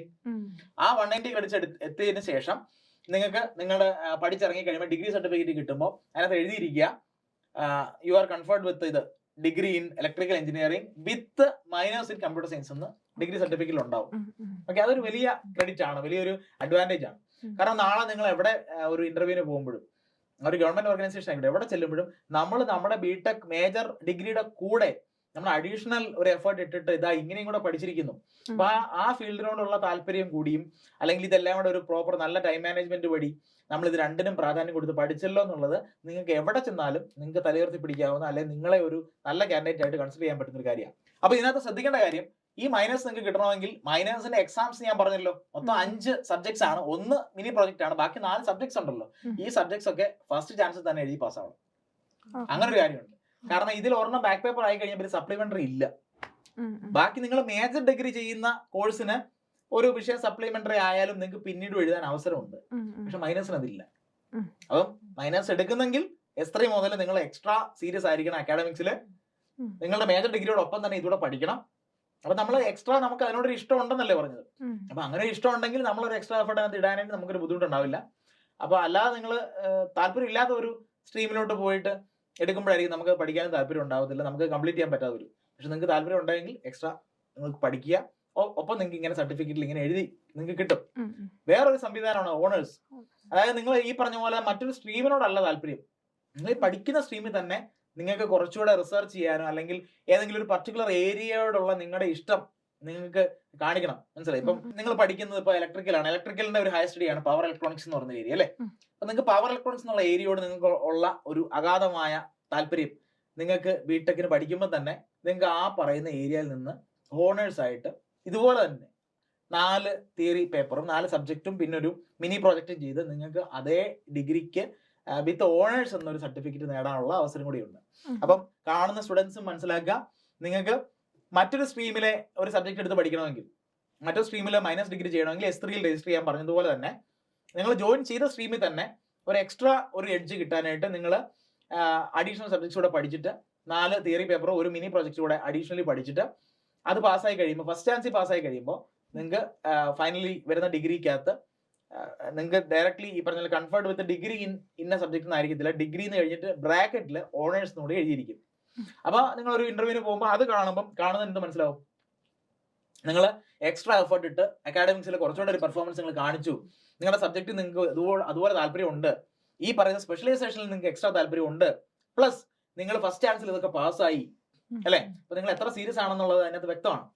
വേറൊരു കാര്യമുള്ളത്, അൾട്ടിമേറ്റ്ലി ഇതെല്ലാം കൂടെ ചേർത്ത് വെക്കുമ്പോൾ നിങ്ങളുടെ CGPA 8.5 മേളിൽ വേണം എന്നുകൂടി യൂണിവേഴ്സിറ്റി പറയുന്നുണ്ട്. എങ്കിലേ ഇങ്ങനെ ഒരു സർട്ടിഫിക്കറ്റ് യൂണിവേഴ്സിറ്റി തരുള്ളൂ. മനസ്സിലായി? അപ്പൊ ഇത്രയും കാര്യങ്ങൾ സിസ്റ്റമാറ്റിക്കലി ചെയ്തു പോകണം. അപ്പൊ സീരിയസ് ആയിട്ടുള്ള കാൻഡിഡേറ്റ്സിന് അതിന്റെ ഒരു പ്രയോജനം കിട്ടുന്നുണ്ട്. നിങ്ങളുടെ സർട്ടിഫിക്കറ്റിൽ തന്നെ അത് വ്യക്തമാണ്. അതാണ് പറയാനുള്ളത്. ഓക്കെ, അപ്പൊ നിങ്ങൾക്ക് എക്സ്ട്രാ സ്ട്രീമും നിങ്ങൾക്ക് ഇതുപോലെ നിങ്ങൾക്ക് പഠിക്കാം. ഓക്കെ, പിന്നെ വേറൊരു കാര്യം, ഇതുപോലെ സർട്ടിഫിക്കറ്റ് ഒന്നും വരുന്നില്ലെങ്കിലും നിങ്ങൾക്ക് NPTEL സ്വയം പോലത്തെ ആപ്ലിക്കേഷൻ വഴി, കോഴ്സെറ പോലത്തെ ആപ്ലിക്കേഷൻ, യുഡമി പോലത്തെ ആപ്ലിക്കേഷൻ ഒക്കെ വഴി പല പ്ലാറ്റ്ഫോംസിലൂടെ നിങ്ങൾക്ക് എന്ത് ചെയ്യാം, ഒരുപാട് ഇൻഫിനിറ്റ് കോഴ്സസ് പഠിച്ച് സർട്ടിഫിക്കേഷൻസ് എടുത്ത് നിങ്ങളുടെ, ഞാൻ പറഞ്ഞില്ലേ, ലിങ്ക്ഡിൻ പ്രൊഫൈൽ അല്ലെങ്കിൽ നിങ്ങളുടെ പോർട്ട്ഫോളിയോ, നിങ്ങളുടെ റെസ്യൂമേലൊക്കെ എന്താണ് ഇത്രയും സർട്ടിഫിക്കേഷൻസ് എനിക്ക് ഉണ്ടായി എന്ന് നിങ്ങൾ പറയുമ്പോൾ ഒരു പ്രൊസ്പെക്റ്റീവ് എംപ്ലോയർ നോക്കുമ്പോൾ നിങ്ങളൊരു നല്ല ക്യാൻഡിഡേറ്റ്, നിങ്ങൾ പഠിക്കാൻ ആഗ്രഹമുള്ള അല്ലെങ്കിൽ നിങ്ങളുടെ പല രീതിയിലുള്ള ഇൻട്രസ്റ്റുകൾ നിങ്ങൾ പഠിച്ച് സർട്ടിഫിക്കേഷൻസ് ഒക്കെ നേടി നിങ്ങൾ പ്രൂവ് ചെയ്ത വ്യക്തിയാണ് എന്നൊരു സൂചന നിങ്ങൾക്ക് എംപ്ലോയർക്ക് കൊടുക്കാൻ പറ്റും. അപ്പൊ നിങ്ങൾക്ക് നിങ്ങളുടെ എംപ്ലോയബിലിറ്റി കൂടുക, നിങ്ങളുടെ സെലക്ഷൻ ആവാനുള്ള സാധ്യത കൂടുകയാണ്. ഓക്കെ, അപ്പൊ അതും ഒരു കാര്യമാണ്. മൈനസ് ഓണേഴ്സ് എടുത്തില്ലെങ്കിലും ഞാൻ പറഞ്ഞ അഡീഷണൽ കോഴ്സസ് നിങ്ങൾക്ക് ഈ പറഞ്ഞ പ്ലാറ്റ്ഫോംസിലൂടെ നിങ്ങൾക്ക് ചെയ്യാം. ഓക്കെ സാർ, 4 വർഷമാണ് നമുക്ക് പഠിക്കുന്നത്. അപ്പൊ 50+ സബ്ജക്ട്സ് നമുക്ക് വരുന്നുണ്ട്. അപ്പൊ ഇതിങ്ങനെ 4 വർഷം കണ്ടിന്യൂസ് ആയിട്ട് ഇങ്ങനെ പഠിക്കുമ്പോ നിർത്തിപ്പോവാനൊക്കെ തോന്നുന്നു. ബോറിംഗ് ആയി പോകും. ക്ലാസ്സിലൊക്കെ ഇരിക്കുമ്പോൾ 4 വർഷം കംപ്ലീറ്റ് ഇങ്ങനെ ഇതന്നെ പഠിക്കുമല്ലേ. അതെ അതെ. അപ്പൊ ഇതിലും കൂടുതലില്ലേ MBBS മറ്റൊരുപാട് ഇതിലും കൂടുതൽ വർഷങ്ങൾ പഠിക്കുന്ന കോഴ്സുകളുണ്ട് അല്ലെ. ബിടെക് 4 വർഷമല്ലേ ഉള്ളു. അപ്പൊ നമുക്ക് അങ്ങനെ ആശ്വസിച്ചുകൂടെ? ഒരു കാര്യം ശരിയാണ്, ഇത് ബോറിംഗ് ആവും. ഒരു നല്ല ശതമാനം ആൾക്കാർക്ക് ഇതിനകത്ത് ബോറിംഗ് വരും. ക്ലാസ് ഇരിക്കുമ്പോൾ ഉറക്കം വരും. പലപ്പോഴും നമ്മൾ ചിന്തിക്കും, ഇത് നിർത്തിപ്പോയാലോ, ഇത് തന്നെയാണോ നമ്മുടെ റൂട്ട്, വേറെ വഴിക്ക് പൊക്കൂടായിരുന്നോ? അല്ലെങ്കിൽ പലരെയും ചിലപ്പോൾ പേരൻസ് ഒക്കെ നിർബന്ധിച്ചു കൊണ്ടുവന്നായിരിക്കും അല്ലെ. നിങ്ങൾ എങ്ങനെയാ? അങ്ങനെയൊക്കെ തന്നെയാണ്. അപ്പം പേരൻസ് നിർബന്ധിച്ചുണ്ടാകും, പല ഇൻഫ്ലുവൻസസിന്റെ പേരിൽ നമ്മൾ വരുന്നത്. അല്ലെങ്കിൽ നമുക്ക് കൃത്യമായിട്ടൊരു ഐഡിയ ഇല്ലായിരുന്നു അല്ലെ. നമുക്ക് വേറെ റൂട്ടൊന്നും പറയാനില്ല. ബൈ ഡിഫോൾട്ട് നമ്മൾ +2 കഴിഞ്ഞ് എൻട്രൻസ് എഴുതി കുഴപ്പമില്ലാത്തൊരു റാങ്ക് കിട്ടുന്നു, അപ്പൊ കുഴപ്പമില്ല, അങ്ങനെ അങ്ങ് പോകാന്ന് വിചാരിക്കുന്നു. പിന്നെ അല്ലെ മൊത്തത്തിൽ നമ്മൾ നോക്കുമ്പോൾ, അല്ലെങ്കിൽ എഞ്ചിനീയറിംഗ് കഴിഞ്ഞിട്ടും പല റൂട്ടിലേക്ക് തിരിഞ്ഞു പോകുന്ന ആൾക്കാരുണ്ട്. ഇപ്പൊ CATന്റെ എക്സാം നമ്മൾ ഈ 99.9% 100%-നൊക്കെ നമ്മൾ കൗണ്ട് നോക്കിക്കഴിഞ്ഞാൽ, ചില വർഷങ്ങളിലെ സ്റ്റാറ്റിസ്റ്റിക്സ് നോക്കിക്കഴിഞ്ഞാൽ 9-ൽ 7 ഞാൻ കണ്ടത്. 100%-ൽ ഔട്ട് ഓഫ് 9 7 പേരും എഞ്ചിനീയേഴ്സാണ്. അതുപോലെ സിവിൽ സർവീസ് പരീക്ഷ നോക്കിക്കഴിഞ്ഞാൽ മൊത്തം സെലക്ഷന്റെ 60%-ലധികം എല്ലാ വർഷവും ഗ്യാരണ്ടീഡ് എഞ്ചിനീയേഴ്സാണ്. മനസ്സിലായി? അപ്പൊ നമ്മള് പലരും ചിന്തിക്കുന്നത് ഇത് ഒരു ഡിഗ്രി, ഒരു ബേസിക് ഡിഗ്രി, അതിന് അപ്പുറത്തോട്ട് എനിക്ക് റൂട്ട് മാറി പോകാം എന്നുള്ള ഫ്ലെക്സിബിലിറ്റി ഉണ്ട്. മാത്രമല്ല ഈ കോഴ്സിനിടയ്ക്ക് പഠിക്കുന്ന അല്ലെ പല സബ്ജക്ട്സും നല്ല നമ്മുടെ അനലിറ്റിക്കൽ സ്കിൽസ് ഒക്കെ ഇമ്പ്രൂവ് ചെയ്യുന്നതാണ്. അപ്പൊ അതുകൊണ്ട് തന്നെ നിങ്ങൾക്ക് ഒരുപാട് മത്സര പരീക്ഷകൾക്ക് ഈ കോഴ്സ് പഠിച്ചുകൊണ്ട് മാത്രം നിങ്ങൾക്ക് ഒരു അഡ്വാൻറ്റേജ്, ഒരു എക്സ്ട്രാ എഡ്ജ് കിട്ടും. മനസ്സിലായി? അതുകൊണ്ടാണ് ബാക്കിയുള്ളവര് എഞ്ചിനീയേഴ്സിനെ ഇതൊന്നും എഴുതിപ്പിക്കരുതെന്നൊക്കെ കംപ്ലൈന്റ് കൊടുക്കുന്നത്. ഇപ്പം ബാങ്ക് ടെസ്റ്റ് ആയിക്കോട്ടെ, സിവിൽ സർവീസിന്റെ പ്രിലിമിനറി ആയിക്കോട്ടെ, അതിനകത്തൊക്കെ ഉള്ള ആപ്റ്റിറ്റ്യൂഡ് ഏരിയാസിലൊക്കെ എഞ്ചിനീയേഴ്സിന് ഒരു മേൽക്കൈ ഉള്ളത് കൊണ്ട് അവരുടെ മാർക്ക് കുറയ്ക്കണം, അല്ലെ അവരെ എഴുതിപ്പിക്കാൻ പാടില്ലെന്നോ, അല്ലെങ്കിൽ ഇതിന് ക്വാളിഫയിങ് എക്സാം മാത്രം വയ്ക്കണം, ആ മാർക്ക് റാങ്കിൽ കൂട്ടാൻ പാടില്ലെന്നൊക്കെ ഉള്ള രീതിയിലുള്ള മുറവിളികൾ ഉണ്ടാവുന്നത് എന്താണെന്ന് വെച്ചാൽ എഞ്ചിനീയേഴ്സിന് ഇതിനകത്ത് ഒരു എഡ്ജ് ഉണ്ടെന്ന് എല്ലാവരും അംഗീകരിക്കുന്നത് കൊണ്ടാണ്. അപ്പം നിങ്ങൾ മനസ്സിലാക്കേണ്ട കാര്യം, കോഴ്സ് എടുത്തു എന്ന് പറഞ്ഞിട്ടുണ്ടെങ്കിൽ അത് നിങ്ങൾ ഏതോ ഒരു ഇരുട്ട് മുറിക്കാത്തതുകൊണ്ട് നിങ്ങളെ പൂട്ടിയിടുന്ന പോലെ അല്ല. നിങ്ങൾ വളരെ വിശാലമായ അനന്ത വിഹായസിലേക്കുള്ള ഓപ്പർച്യൂണിറ്റീസ് തുറന്നിടുക. വാതിൽ തുറന്നിടുക. അപ്പോൾ നിങ്ങൾക്ക് ഒരുപാട് റൂട്ട്സും ഓപ്ഷൻസും ഓപ്പർച്യൂണിറ്റീസും ഉണ്ട്. പിന്നെ ഇത് ബോറിംഗ് ആകുമ്പോഴൊക്കെ നമ്മൾ ചിന്തിക്കേണ്ട അതാണ്, മനസ്സിലായി? ഇത് എത്ര ബോറിംഗ് ആയാലും അക്കരെ എത്തിയേ പറ്റൂ, അക്കരെ എത്തുക. പിന്നെ നിങ്ങൾ ചിന്തിക്കുമ്പോൾ ചിലപ്പോൾ കുറേ പേര് ഡ്രോപ്പ് ഔട്ട് ആയ ഒരുപാട് പേര് പ്രശസ്തരായിട്ടുണ്ട്, ഒരുപാട് വലിയ ആൾക്കാരായിട്ടുണ്ട്. നമ്മൾ ആലോചിക്കുമ്പം എന്താണ്, ബിൽ ഗേറ്റ്സ് കോഴ്സ് കംപ്ലീറ്റ് ചെയ്തിട്ടില്ല, അങ്ങനെ വലിയ പ്രഗത്ഭരാരും കോഴ്സ് അരുന്ധതി റോയ് കംപ്ലീറ്റ് ചെയ്തിട്ടില്ല. ഇൻഫാക്ട് അരുന്ധതി റോയ് പഠിച്ച ഇൻസ്റ്റിറ്റ്യൂഷനിൽ ഞാൻ പഠിക്കാൻ പോയിട്ടുണ്ട്, അവിടെ ഞാനും സിമിലർലി ഡ്രോപ്പ് ചെയ്തിട്ടുണ്ട്. പക്ഷെ എന്ന് വെച്ചിട്ടുണ്ട് നമ്മൾ വലിയ മഹാന്മാരൊക്കെ ഡ്രോപ്പ് ചെയ്തെന്ന് പറഞ്ഞിട്ട് നമ്മളും ഡ്രോപ്പ് ചെയ്യാൻ നിൽക്കുന്നത് കൊണ്ട് അത് സക്സസിലേക്ക് നയിക്കണമെന്നൊന്നുമില്ല. അപ്പോൾ നമ്മൾ ചിന്തിക്കേണ്ട കാര്യമുണ്ട്. ആ സമയത്തൊക്കെ നമ്മൾ ആലോചിക്കേണ്ട കുറച്ച് കാര്യങ്ങളുണ്ട്. അതായത് ഇതല്ലെങ്കിൽ നമ്മൾ വേറെ കൃത്യമായ ഒരു പ്ലാനിങ് ഉണ്ട്. ഇത് എല്ലായ്പ്പോഴും നമുക്ക് ഇക്കരെ നിൽക്കുമ്പോൾ അക്കരെ പച്ച സ്വാഭാവികമാണ്. പക്ഷെ മറ്റൊരു കാര്യത്തിൽ നമ്മൾ ഒരുപാട് സ്കില്ല് ഡെവലപ്പ് ചെയ്തിട്ടുണ്ടെന്ന് വിചാരിക്കുക. മറ്റൊരു ഏരിയയിൽ ഒരുപാട് സ്കില്ല് ഡെവലപ്പ് ചെയ്തിട്ടുണ്ട്, നമ്മൾ അത്ര ഓൾറെഡി നമ്മൾ അതിനകത്ത് ഒരു നെക്സ്റ്റ് ലെവൽ ആളെ എത്തി എന്നൊക്കെയുള്ള നമുക്ക് കോൺട്രിബ്യൂട്ട് ചെയ്യാൻ പറ്റും എന്നുള്ള ഒരു പൊസിഷനിലാണ് നമ്മൾ. അത്ര റിസോഴ്സുകൾ ആയെങ്കിൽ മാത്രം കരിയർ സ്വിച്ചിനെ പറ്റി ചിന്തിക്കുന്ന ഒരു കാര്യമുള്ളൂ. ഇല്ലെങ്കിൽ ഈ കോഴ്സ് കൊണ്ട് നമുക്ക് ഒത്തിരി അഡ്വാൻറ്റേജ്, ഞാൻ പറഞ്ഞില്ലേ, ഈവൻ ഇഫ് നമ്മൾ എന്താണ് ഒരു കടലിനെ നടക്കുന്ന ഒരു ഫീലിംഗ് നമുക്ക് വരുന്നു, എങ്ങോട്ട് നോക്കിയാലും നമുക്കൊരു ലൈറ്റ് ഹൗസ് കാണാനില്ലെന്നൊരു സിറ്റുവേഷൻ വരുമ്പോഴും എല്ലാവരും അങ്ങനെ തന്നെയാണ് തുടങ്ങുന്നത്, മുന്നോട്ട് പോകുന്നത്. ഇതിനകത്ത് ഇൻട്രസ്റ്റ് ഉണ്ടാക്കേണ്ട, ഞാൻ നേരത്തെയും പറഞ്ഞു, റെസ്പോൺസിബിലിറ്റി നമുക്കാണ്. ക്ലാസ്സുകൾ ബോറിംഗ് തന്നെ ആയിരിക്കുമെന്നേ പ്രതീക്ഷിക്കാവുള്ളൂ നിങ്ങൾ, മനസ്സിലായി? അല്ലാതെയും വരാം. പക്ഷെ കൂടുതലും ഈ പറഞ്ഞ പോലെ 50-ലധികം വിഷയങ്ങളുണ്ട്. അപ്പം എവിടെയെങ്കിലുമൊക്കെ നമ്മുടെ റൂട്ട് ചിലപ്പോൾ നമുക്ക് നഷ്ടപ്പെട്ടു പോയെന്നിരിക്കും. അപ്പോൾ നമുക്ക് ഒന്നല്ല, മൾട്ടിപ്പിൾ പ്ലാറ്റ്ഫോംസ് ഉണ്ട് നമുക്ക് പഠിക്കാൻ. ക്ലാസ്സിൽ നിന്ന് മാത്രമല്ല ഈ ഇൻഫോർമേഷൻസ് നമുക്ക് കിട്ടുക. ഇതേ ക്ലാസ്സുകൾ തന്നെ ചിലപ്പോൾ NPTEL സ്വയം ആപ്പിലൂടെ നമുക്ക് കിട്ടും, അല്ലെങ്കിൽ മറ്റ് പ്ലാറ്റ്ഫോംസ് ഒരുപാടുണ്ട്. ഇപ്പം നമ്മുടെ പ്ലാറ്റ്ഫോംസിൽ തന്നെ എംസിഗ്മയുടെ പ്ലാറ്റ്ഫോമിൽ നിന്ന് തന്നെ നമുക്ക് ഒരുപാട് സബ്ജക്ട്സ് നമ്മൾ ഓഫർ ചെയ്യുന്നുണ്ട്. ആ സബ്ജക്ട്സ് കഴിവതും നമ്മൾ പുസ്തകത്തിന്റെ ബാക്ക്ഗ്രൗണ്ടിൽ നിന്ന് അല്ലാതെ ഇൻഡസ്ട്രിയൽ ബാക്ക്ഗ്രൗണ്ടിൽ നിന്ന് കൊടുക്കാൻ നമ്മൾ ശ്രമിക്കാറുണ്ട്. സോ ദാറ്റ് ഫീൽഡിൽ എന്താ നടക്കുന്നത്, ഇത് പഠിച്ചുകൊണ്ടുള്ള പ്രയോജനം എന്താണെന്നൊക്കെ പറഞ്ഞു കൊടുത്ത് പഠിപ്പിക്കാൻ നമ്മൾ ശ്രമിക്കാറുണ്ട്. അപ്പൊ അത്തരത്തിൽ മൾട്ടിപ്പിൾ പ്ലാറ്റ്ഫോംസ് അവൈലബിൾ ആണ്. ഒരു സബ്ജക്റ്റിനെ പറ്റി പഠിക്കുമ്പോൾ നിങ്ങൾ ആദ്യം ചെയ്യേണ്ട ഒരു കാര്യമുണ്ട്, ആ സബ്ജക്റ്റിന്റെ സിലബസും പ്രീവിയസ് ഇയർ ക്വസ്റ്റ്യനും ഒന്ന് നോക്കിയേക്കണം, മനസ്സിലായി? അത് നിർബന്ധമായിട്ട് നിങ്ങൾ നോക്കണം. അപ്പോൾ ഉള്ള പ്രയോജനം എന്ന് വെച്ച് കഴിഞ്ഞാൽ ഈ സബ്ജക്റ്റ് പലപ്പോഴും ടീച്ചർ എക്സ്പ്ലെയിൻ ചെയ്തൊക്കെ മുന്നോട്ട് പോകുമ്പോൾ ഇത് ബോറിംഗ് ആവാനുള്ള സാധ്യതയ്ക്ക് അപ്പുറത്ത് ചിലപ്പോൾ ഉണ്ടല്ലോ, ചില ആ ടോപ്പിക്സ് എക്സ്പ്ലെയിൻ ചെയ്യുമ്പോൾ അതിനെപ്പറ്റി പറയുമ്പോൾ അയ്യോ ഇത് സിലബസിലും അതുപോലെ തന്നെ പ്രീവിയസ് ഇയറിലും നമ്മളത് കണ്ടായിരുന്നല്ലോ, മനസ്സിലായി? പ്രീവിയസ് ഇയറിൽ സ്ഥിരമായിട്ട് ചോദിക്കുന്ന ഒരു ഏരിയ ആണല്ലോ. ഇപ്പൊ ഫസ്റ്റ് ഇയറിനെ സംബന്ധിച്ചിടത്തോളം നിങ്ങൾ എഞ്ചിനീയറിംഗ് മെക്കാനിക്സ് പഠിക്കുമ്പോൾ ഫ്രിക്ഷൻ, ലാഡർ ഫ്രിക്ഷൻ, അല്ലെങ്കിൽ വെഡ്ജ് ഫ്രിക്ഷൻ എന്നൊക്കെ പറഞ്ഞ ചില ഏരിയാസ് സ്ഥിരമായിട്ട് യൂസ്, അല്ലെങ്കിൽ മൊമെന്റ് ഓഫ് ഇനർഷ്യ, സെൻട്രോയിഡ് എന്നുള്ള പോർഷൻ സ്ഥിരമായിട്ട് വരുന്ന സ്ഥിരം ക്വസ്റ്റ്യനാണ്. അപ്പൊ അത് പഠിപ്പിക്കുമ്പോൾ നമുക്കൊന്ന് കണക്ട് ചെയ്യാൻ കിട്ടും, ഇത് പ്രീവിയസ് ഇയർ സ്ഥിരമായിട്ട് ഉണ്ടായിരുന്നല്ലോ, മനസ്സിലായി? അപ്പൊ നിങ്ങൾ തന്നെ പ്രീവിയസ് ഇയർ നോക്കുക, അല്ലെങ്കിൽ പ്രീവിയസ് ഇയറിന് അനലൈസിസ് എവിടെയെങ്കിലും കൊടുത്തിട്ടുണ്ടെങ്കിൽ അതൊക്കെ കാണുമ്പോൾ പഠിപ്പിക്കുന്ന ടീച്ചറും അത് എക്സ്പ്ലെയിൻ ചെയ്യുമ്പോൾ ഇത് ആവശ്യമുള്ളതാണെന്നൊരു ഫീലിംഗ് വരുമ്പോൾ നമുക്ക് കൂടുതൽ ശ്രദ്ധിക്കാൻ തോന്നും. അത് നിങ്ങൾക്ക് അതിന്റെ ഒരു മാജിക്ക് പിന്നീട് മനസ്സിലാകും. കാരണം ഈ എക്സാമിനേഷൻ നടക്കുമ്പോൾ, യൂണിവേഴ്സിറ്റി എക്സാമിന്റെ സമയത്ത് ലാസ്റ്റ് മിനിറ്റിൽ ഒരു കമ്പൈൻ സ്റ്റഡിയും നമ്മൾ ലാസ്റ്റ് മിനിറ്റ് പെട്ടെന്ന് അവിടുന്ന് ഇവിടുന്നൊക്കെ കുറെ ഫോട്ടോസ്റ്റാറ്റ്സും പുസ്തകങ്ങളും ഒക്കെ എടുത്ത് നമ്മൾ പെട്ടെന്ന് വായിക്കുമ്പോൾ മിനിമം സമയം കൊണ്ട് നമ്മൾ ഒരുപാട് കാര്യങ്ങൾ പഠിക്കുന്നതായിട്ട് തോന്നാറില്ലേ, അല്ലേ? അതിനു മുമ്പ് വളരെ കുറെ കാലം മുമ്പ് നമ്മൾ അതേ പുസ്തകം എടുത്ത് വെച്ച് കഴിഞ്ഞാൽ നമുക്ക് വലിയ ഇൻട്രസ്റ്റ് ഒന്നുമില്ല, നമ്മൾ പെട്ടെന്ന് മടുക്കും, പെട്ടെന്ന് ഉറക്കം വരും, അല്ലേ? പക്ഷെ ലാസ്റ്റ് മിനിറ്റിൽ നമുക്ക് വളരെ വേഗം കുറെ കാര്യങ്ങൾ പഠിക്കാൻ തോന്നും. എന്താ കാര്യം?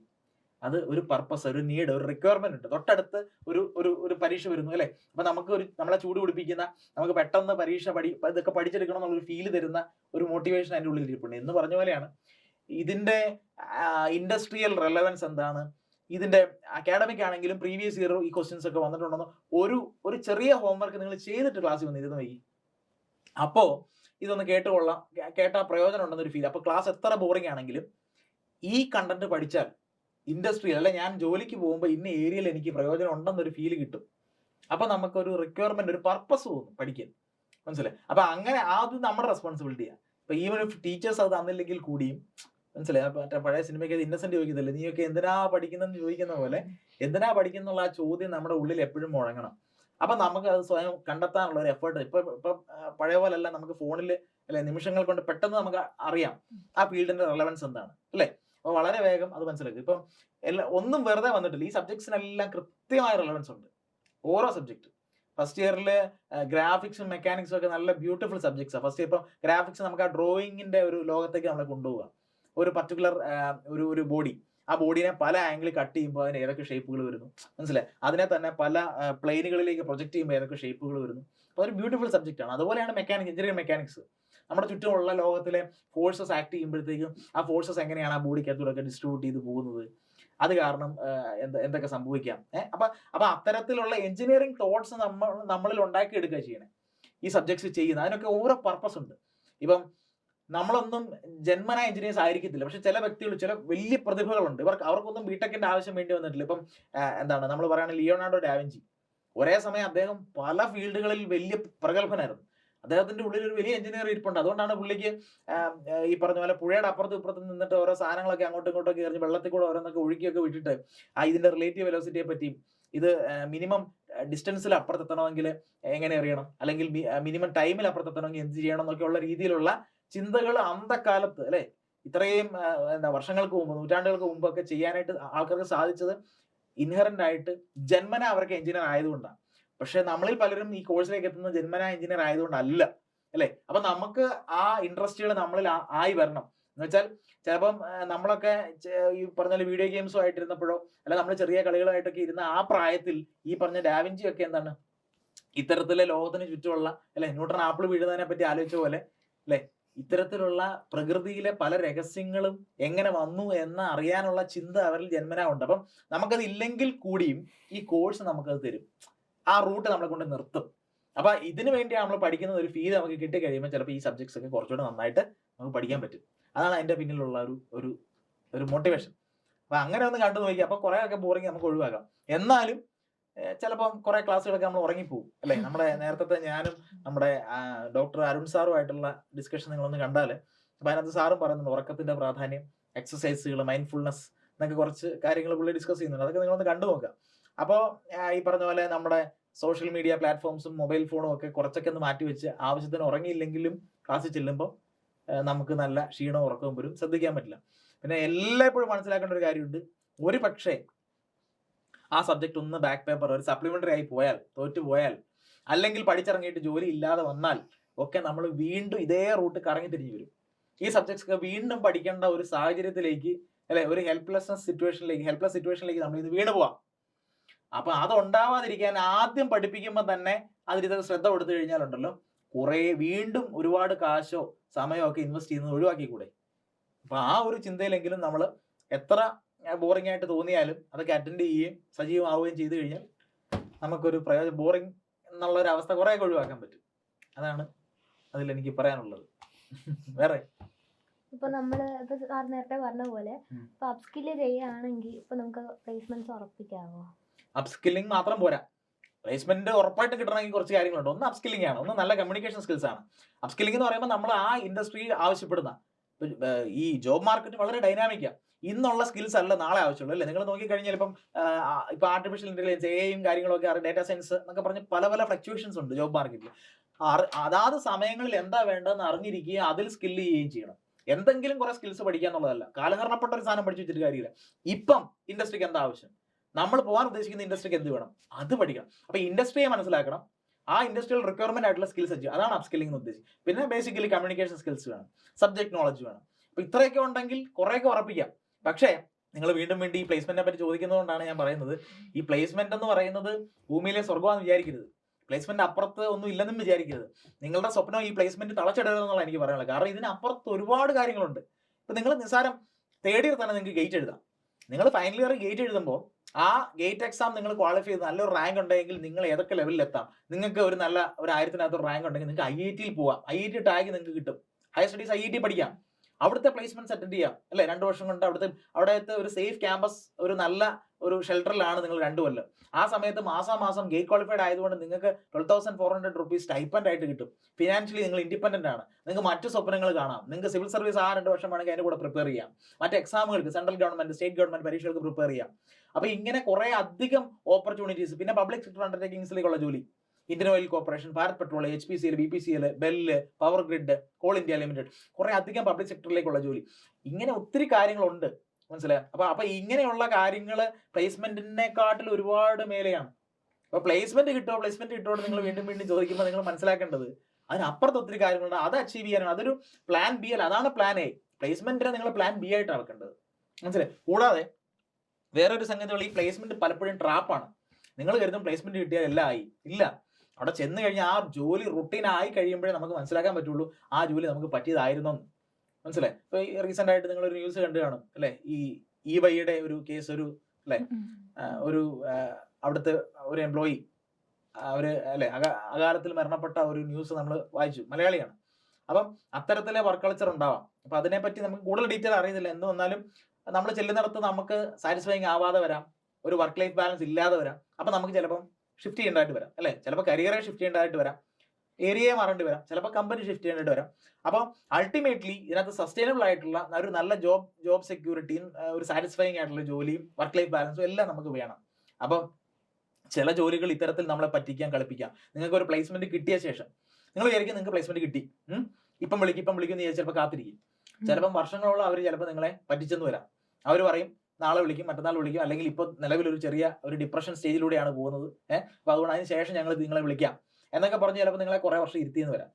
മനസ്സിലായി? അതുപോലെ ചില കമ്പനികൾ വലിയൊരു CTC, വലിയൊരു പാക്കേജ് ഓഫർ ചെയ്തിട്ട് അവിടെ ചെന്ന് കഴിയുമ്പോൾ മാത്രമായിരിക്കും നിങ്ങൾ റിയലൈസ് ചെയ്യുക അതിൻ്റെ അകത്ത് ഒരു 50% എമൗണ്ട് നിങ്ങൾക്ക് പൈസ കൈ തരത്തുള്ളൂ.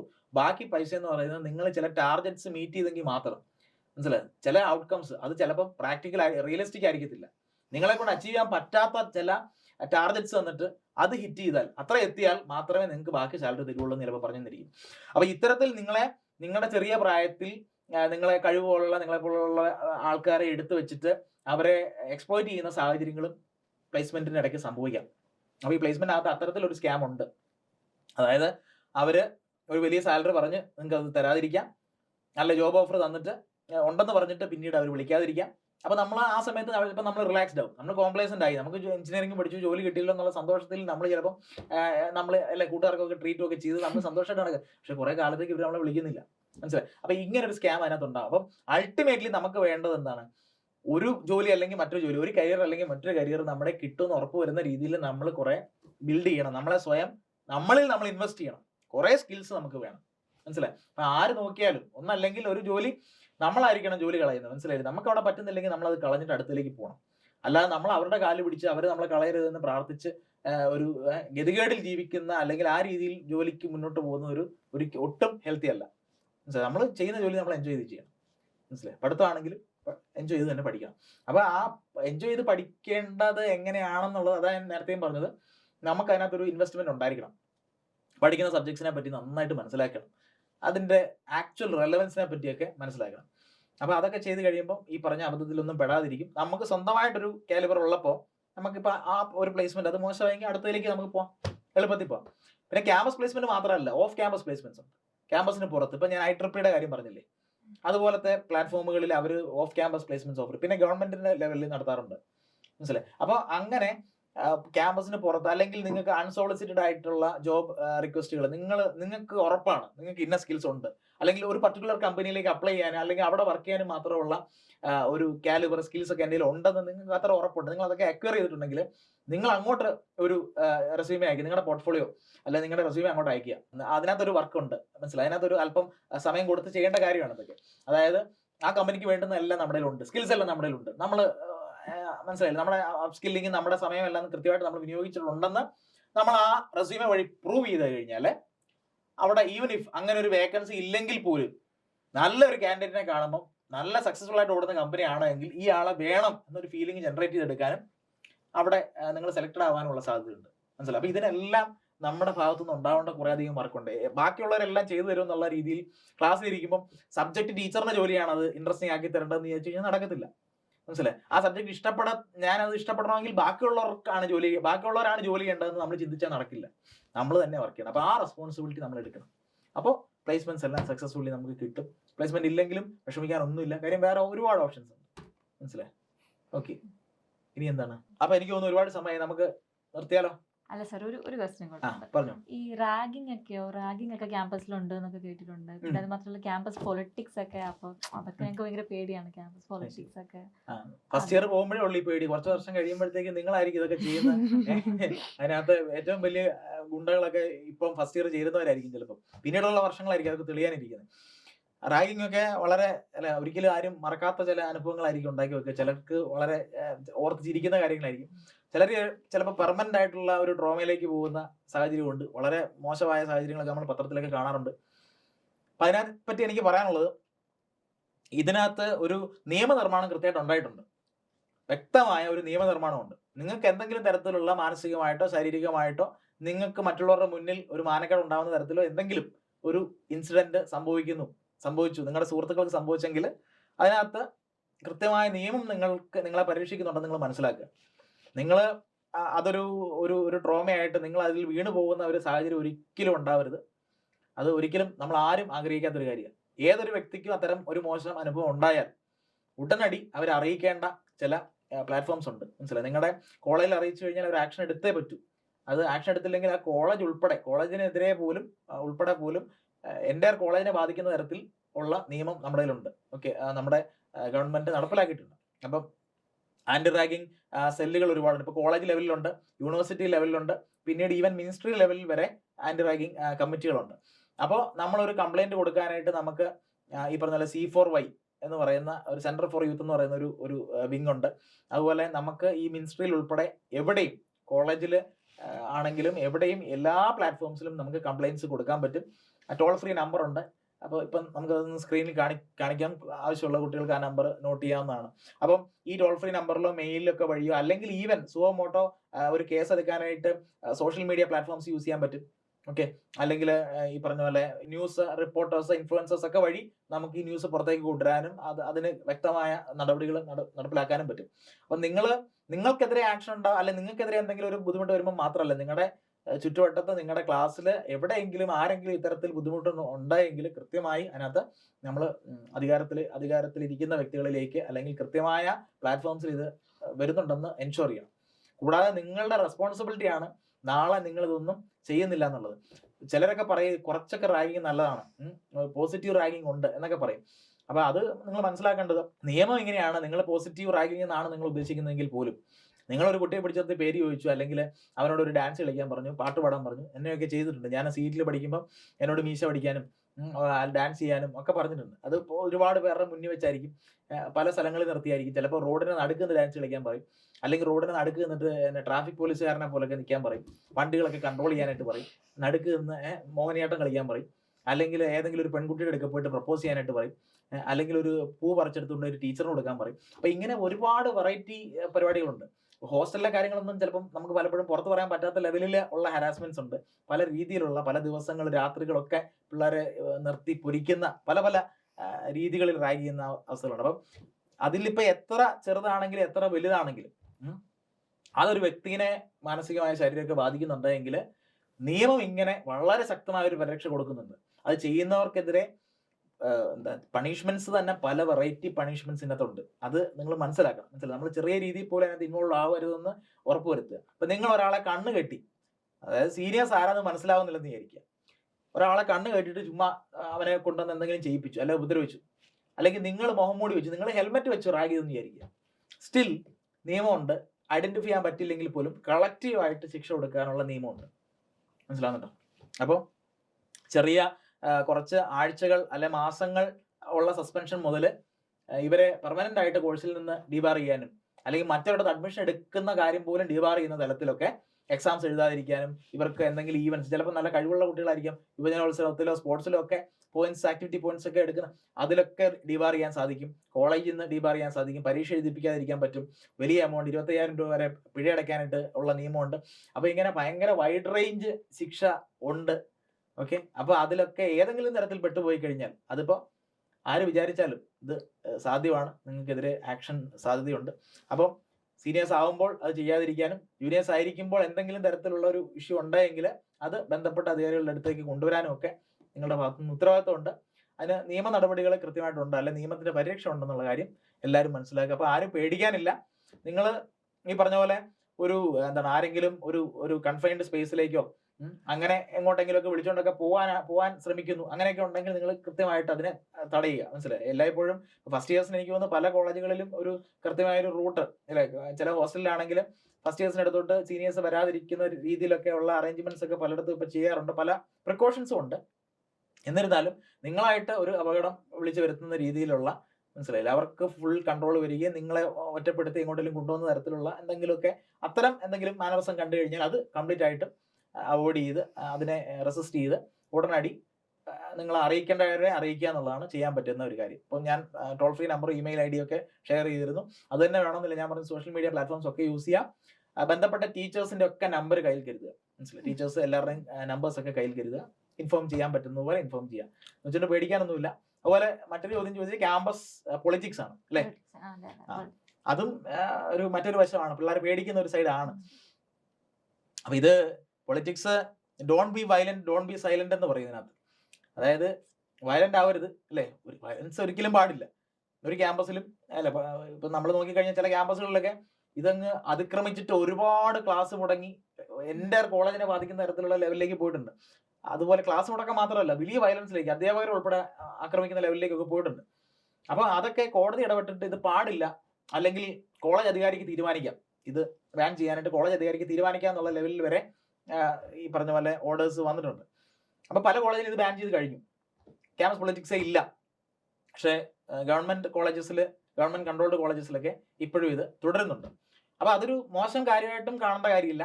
എന്നാൽ 100% നമുക്ക് പ്യുവർ ആണെന്ന് നമുക്ക് പറയാൻ പറ്റില്ല. അതിന്റെ ഒരു പോസിറ്റീവ് സൈഡ് എന്ന് പറഞ്ഞു കഴിഞ്ഞാൽ നിങ്ങൾക്ക് പലപ്പോഴും ഈ നിങ്ങൾക്ക് ഒരു നല്ല നെറ്റ്വർക്ക്സ് കിട്ടും. ഓക്കെ, നിങ്ങൾക്ക് എന്തെങ്കിലും ഒരു ബുദ്ധിമുട്ടുണ്ടെങ്കിൽ പറഞ്ഞു കഴിഞ്ഞാൽ അതിന് കൃത്യമായ ഒരു ആക്ഷൻ ഉണ്ടാവും എന്നൊക്കെ നമുക്ക് വിശ്വാസം അർപ്പിക്കാൻ പറ്റുന്ന ചില സംഘടനകളുണ്ട്. പക്ഷേ ഈ ലീഡർഷിപ്പ് നിങ്ങൾ തന്നെ ഈ പറഞ്ഞ ഓഫീസ് ബെയറേഴ്സ് ഒക്കെ ആകുമ്പോൾ നിങ്ങളൊക്കെ സംസാരിക്കുകയൊക്കെ ചെയ്യുമ്പോൾ ഈ പബ്ലിക് സ്പീക്കിംഗ് സ്കിൽസ് ഒക്കെ ഇമ്പ്രൂവ് ആവും. പക്ഷെ ഇത് പലയിടത്തും പല വയലൻസും പ്രശ്നങ്ങളും ഒക്കെ വന്നതിന്റെ ഒരു ഭീതി കുട്ടികളിൽ മായാതെ ഉണ്ടെന്ന് വേണമെങ്കിൽ പറയേണ്ടി വരും അല്ലെ. പലയിടത്തും ചില പാർട്ടികളുടെ പേര് പറഞ്ഞു തന്നെയാണ് ആക്രമണങ്ങൾ ശക്തമായിട്ടുള്ളത്. അപ്പോൾ നിങ്ങൾക്ക് അതിനകത്ത് ജോയിൻ ചെയ്യുന്നതിൽ തടസ്സമൊന്നുമില്ല. ജോയിൻ ചെയ്താൽ ഈ പറഞ്ഞ ക്വാളിറ്റീസ് ഇമ്പ്രൂവ് ആവും. അപ്പോൾ നിങ്ങൾക്ക് അതിന്റെ ആ ഒരു പോസിറ്റീവ് സൈഡ് കൃത്യമായിട്ട് നിങ്ങൾ യൂട്ടിലൈസ് ചെയ്യുന്നുണ്ടെന്നുള്ള കാര്യം എൻഷുർ ചെയ്യാം. അതല്ല, അടുത്ത ലെവലിലേക്കുള്ള വയലൻസിലേക്ക് പോകുന്ന തരത്തിലുള്ള എലമെന്റ്സ് അതിൽ പ്രസന്റ് ആണെന്ന് തോന്നിക്കഴിഞ്ഞാൽ നിങ്ങൾക്ക് എല്ലായ്പ്പോഴും അത് വിട്ട് ഇതേ ക്വാളിറ്റീസ് ഇമ്പ്രൂവ് ചെയ്യാനുള്ള മറ്റ് ഓൾട്ടർനേറ്റ് പ്ലാറ്റ്ഫോംസിനെ പറ്റി ഞാൻ ഓൾറെഡി സംസാരിച്ചു കഴിഞ്ഞു. അതായത് ഇപ്പം IEEE, ISTE, IDC പോലെയുള്ള സംവിധാനങ്ങളിൽ അവിടെയും ഉണ്ട് ഇത്തരത്തിൽ ഇലക്ഷനും, മനസ്സിലായി, അല്ലെങ്കിൽ കോളേജ് പാർട്ടികളില്ലാത്ത കോളേജുകളിലും കോളേജ് യൂണിയനൊക്കെ ഉണ്ട്. അപ്പോൾ അതിലൊക്കെ നിങ്ങൾക്ക് പങ്കാളികളാവാം. അപ്പൊ ഈ പറഞ്ഞ പോലെ എക്സിക്യൂട്ടീവ് കമ്മിറ്റിയിലൊക്കെ നിങ്ങൾ മെമ്പർ ആവുക. ഓഫീസ് ബെയറേഴ്സ് ആകുമ്പോഴത്തേക്കും നിങ്ങൾക്ക് പലയിടത്തും പോയി സംസാരിക്കാനും ഒരുപാട് കോളേജുമായിട്ട് കണക്റ്റഡ് ആയിട്ട് പല ഈവൻസ് ഒക്കെ നടത്താനും ഒക്കെ ഉള്ള ഒരു ഭാഗ്യം കിട്ടുമ്പോൾ നമ്മൾ നല്ല രീതിയിൽ നെറ്റ്വർക്ക്സ് ഇമ്പ്രൂവ് ചെയ്യണം. നമ്മുടെ കഴിവുകളൊക്കെ നമ്മൾ നന്നായിട്ട് ഇമ്പ്രൂവ് ചെയ്ത് നമ്മൾ ഈ പറഞ്ഞ പോലെ പ്ലേസ്മെന്റിനൊക്കെ പ്രയോജനമാവുന്ന തരത്തിലുള്ള സ്കിൽസ് നമ്മൾ ഉണ്ടാക്കിയെടുക്കണം. അപ്പൊ ആ രീതിയിലും അതിനെ കാണാം. ഓക്കെ, അപ്പൊ പേടി ഉണ്ടെങ്കിൽ നിങ്ങൾക്ക് അവിടെ ഒന്ന് മാറി നിൽക്കാം, ഒരു പ്രശ്നമില്ല. ഇപ്പൊ പേടി ഉണ്ടെങ്കിൽ നിങ്ങൾക്ക് വേണമെങ്കിൽ അത് ഒഴിവാക്കുകയും ചെയ്യും. കാരണം അവിടെ നിന്ന് കിട്ടുന്ന സിമിലർ സ്കിൽസ് നിങ്ങൾക്ക് മറ്റ് പ്ലാറ്റ്ഫോംസിൽ നിന്ന് നേടാം. പിന്നെ ചിലർ പറയുന്ന ഒരു കാര്യം, കുട്ടികളുടെ അവകാശങ്ങൾ നേടിയെടുക്കാനായിട്ട് ഇത്തരം അല്ലെ, അതാണ് don't be violent don't be silent എന്നും പറയുന്നത്. ചില കോളേജുകളിലെങ്കിലും മാനേജ്മെന്റ് വളരെ രൂക്ഷമായിട്ടും മാനുഷിക എലമെന്റ്സ് ഒന്നും ഇല്ലാത്ത രീതിയിൽ കുട്ടികളോട് പെരുമാറുന്നു. അതൊക്കെ ചോദ്യം ചെയ്യണമെങ്കിൽ ചില പാർട്ടികൾ ആവശ്യമാണ് എന്നുള്ള രീതിയിലുള്ള ഒരു സൈഡുണ്ട്. അപ്പൊ അതിനും ഞാൻ പറയുന്നത്, ഈവൻ ഇഫ് അവിടെ ക്യാമ്പസ് പൊളിറ്റിക്സ് ഇല്ലെങ്കിലും, നിങ്ങൾ അതിനകത്ത് പ്രവർത്തിക്കുന്നില്ലെങ്കിലും, നിങ്ങൾക്ക് പല പ്ലാറ്റ്ഫോംസ് ഉണ്ട്. ഇന്നത്തെ കാലത്ത് സോഷ്യൽ മീഡിയ പ്ലാറ്റ്ഫോംസ് ഉണ്ട്. അല്ലെങ്കിൽ നിങ്ങൾ ചോദിക്കേണ്ടടുത്ത് എല്ലായിടത്തും ഒരു ഫീഡ്ബാക്ക് സിസ്റ്റം ഉണ്ട് അല്ലെ. അപ്പം ഏതൊരു ഡിപ്പാർട്ട്മെന്റിലും അതിനകത്തൊരു ഹയറാർക്കി ഉണ്ട് അല്ലെ. ഈ പറഞ്ഞ കോളേജുകളെല്ലാം എൻട്രൻസ് കമ്മീഷണറും അതുപോലെ നമ്മുടെ ഡയറക്ടറേറ്റ് ഓഫ് ടെക്നിക്കൽ എഡ്യൂക്കേഷൻ ഇങ്ങനെയുള്ള ഡിപ്പാർട്ട്മെന്റ്സ് നമ്മുടെ മേളിലുണ്ട്. അതിന് മേലെ ഉന്നത വിദ്യാഭ്യാസ വകുപ്പുണ്ട്. അപ്പോൾ നിങ്ങൾക്ക് കംപ്ലയിൻസ് കൊടുക്കാനും ഇതിനകത്തൊക്കെ ആക്ഷൻസ് അല്ലെ, നിങ്ങൾക്ക് അതുപോലെ സോഷ്യൽ മീഡിയ ന്യൂസ് അല്ലെ, പല ചാനലുകളൊക്കെ ഉണ്ട്. അപ്പോൾ ഈ പ്ലാറ്റ്ഫോംസ് എല്ലാം നിങ്ങൾക്ക് യൂട്ടിലൈസ് ചെയ്യാം.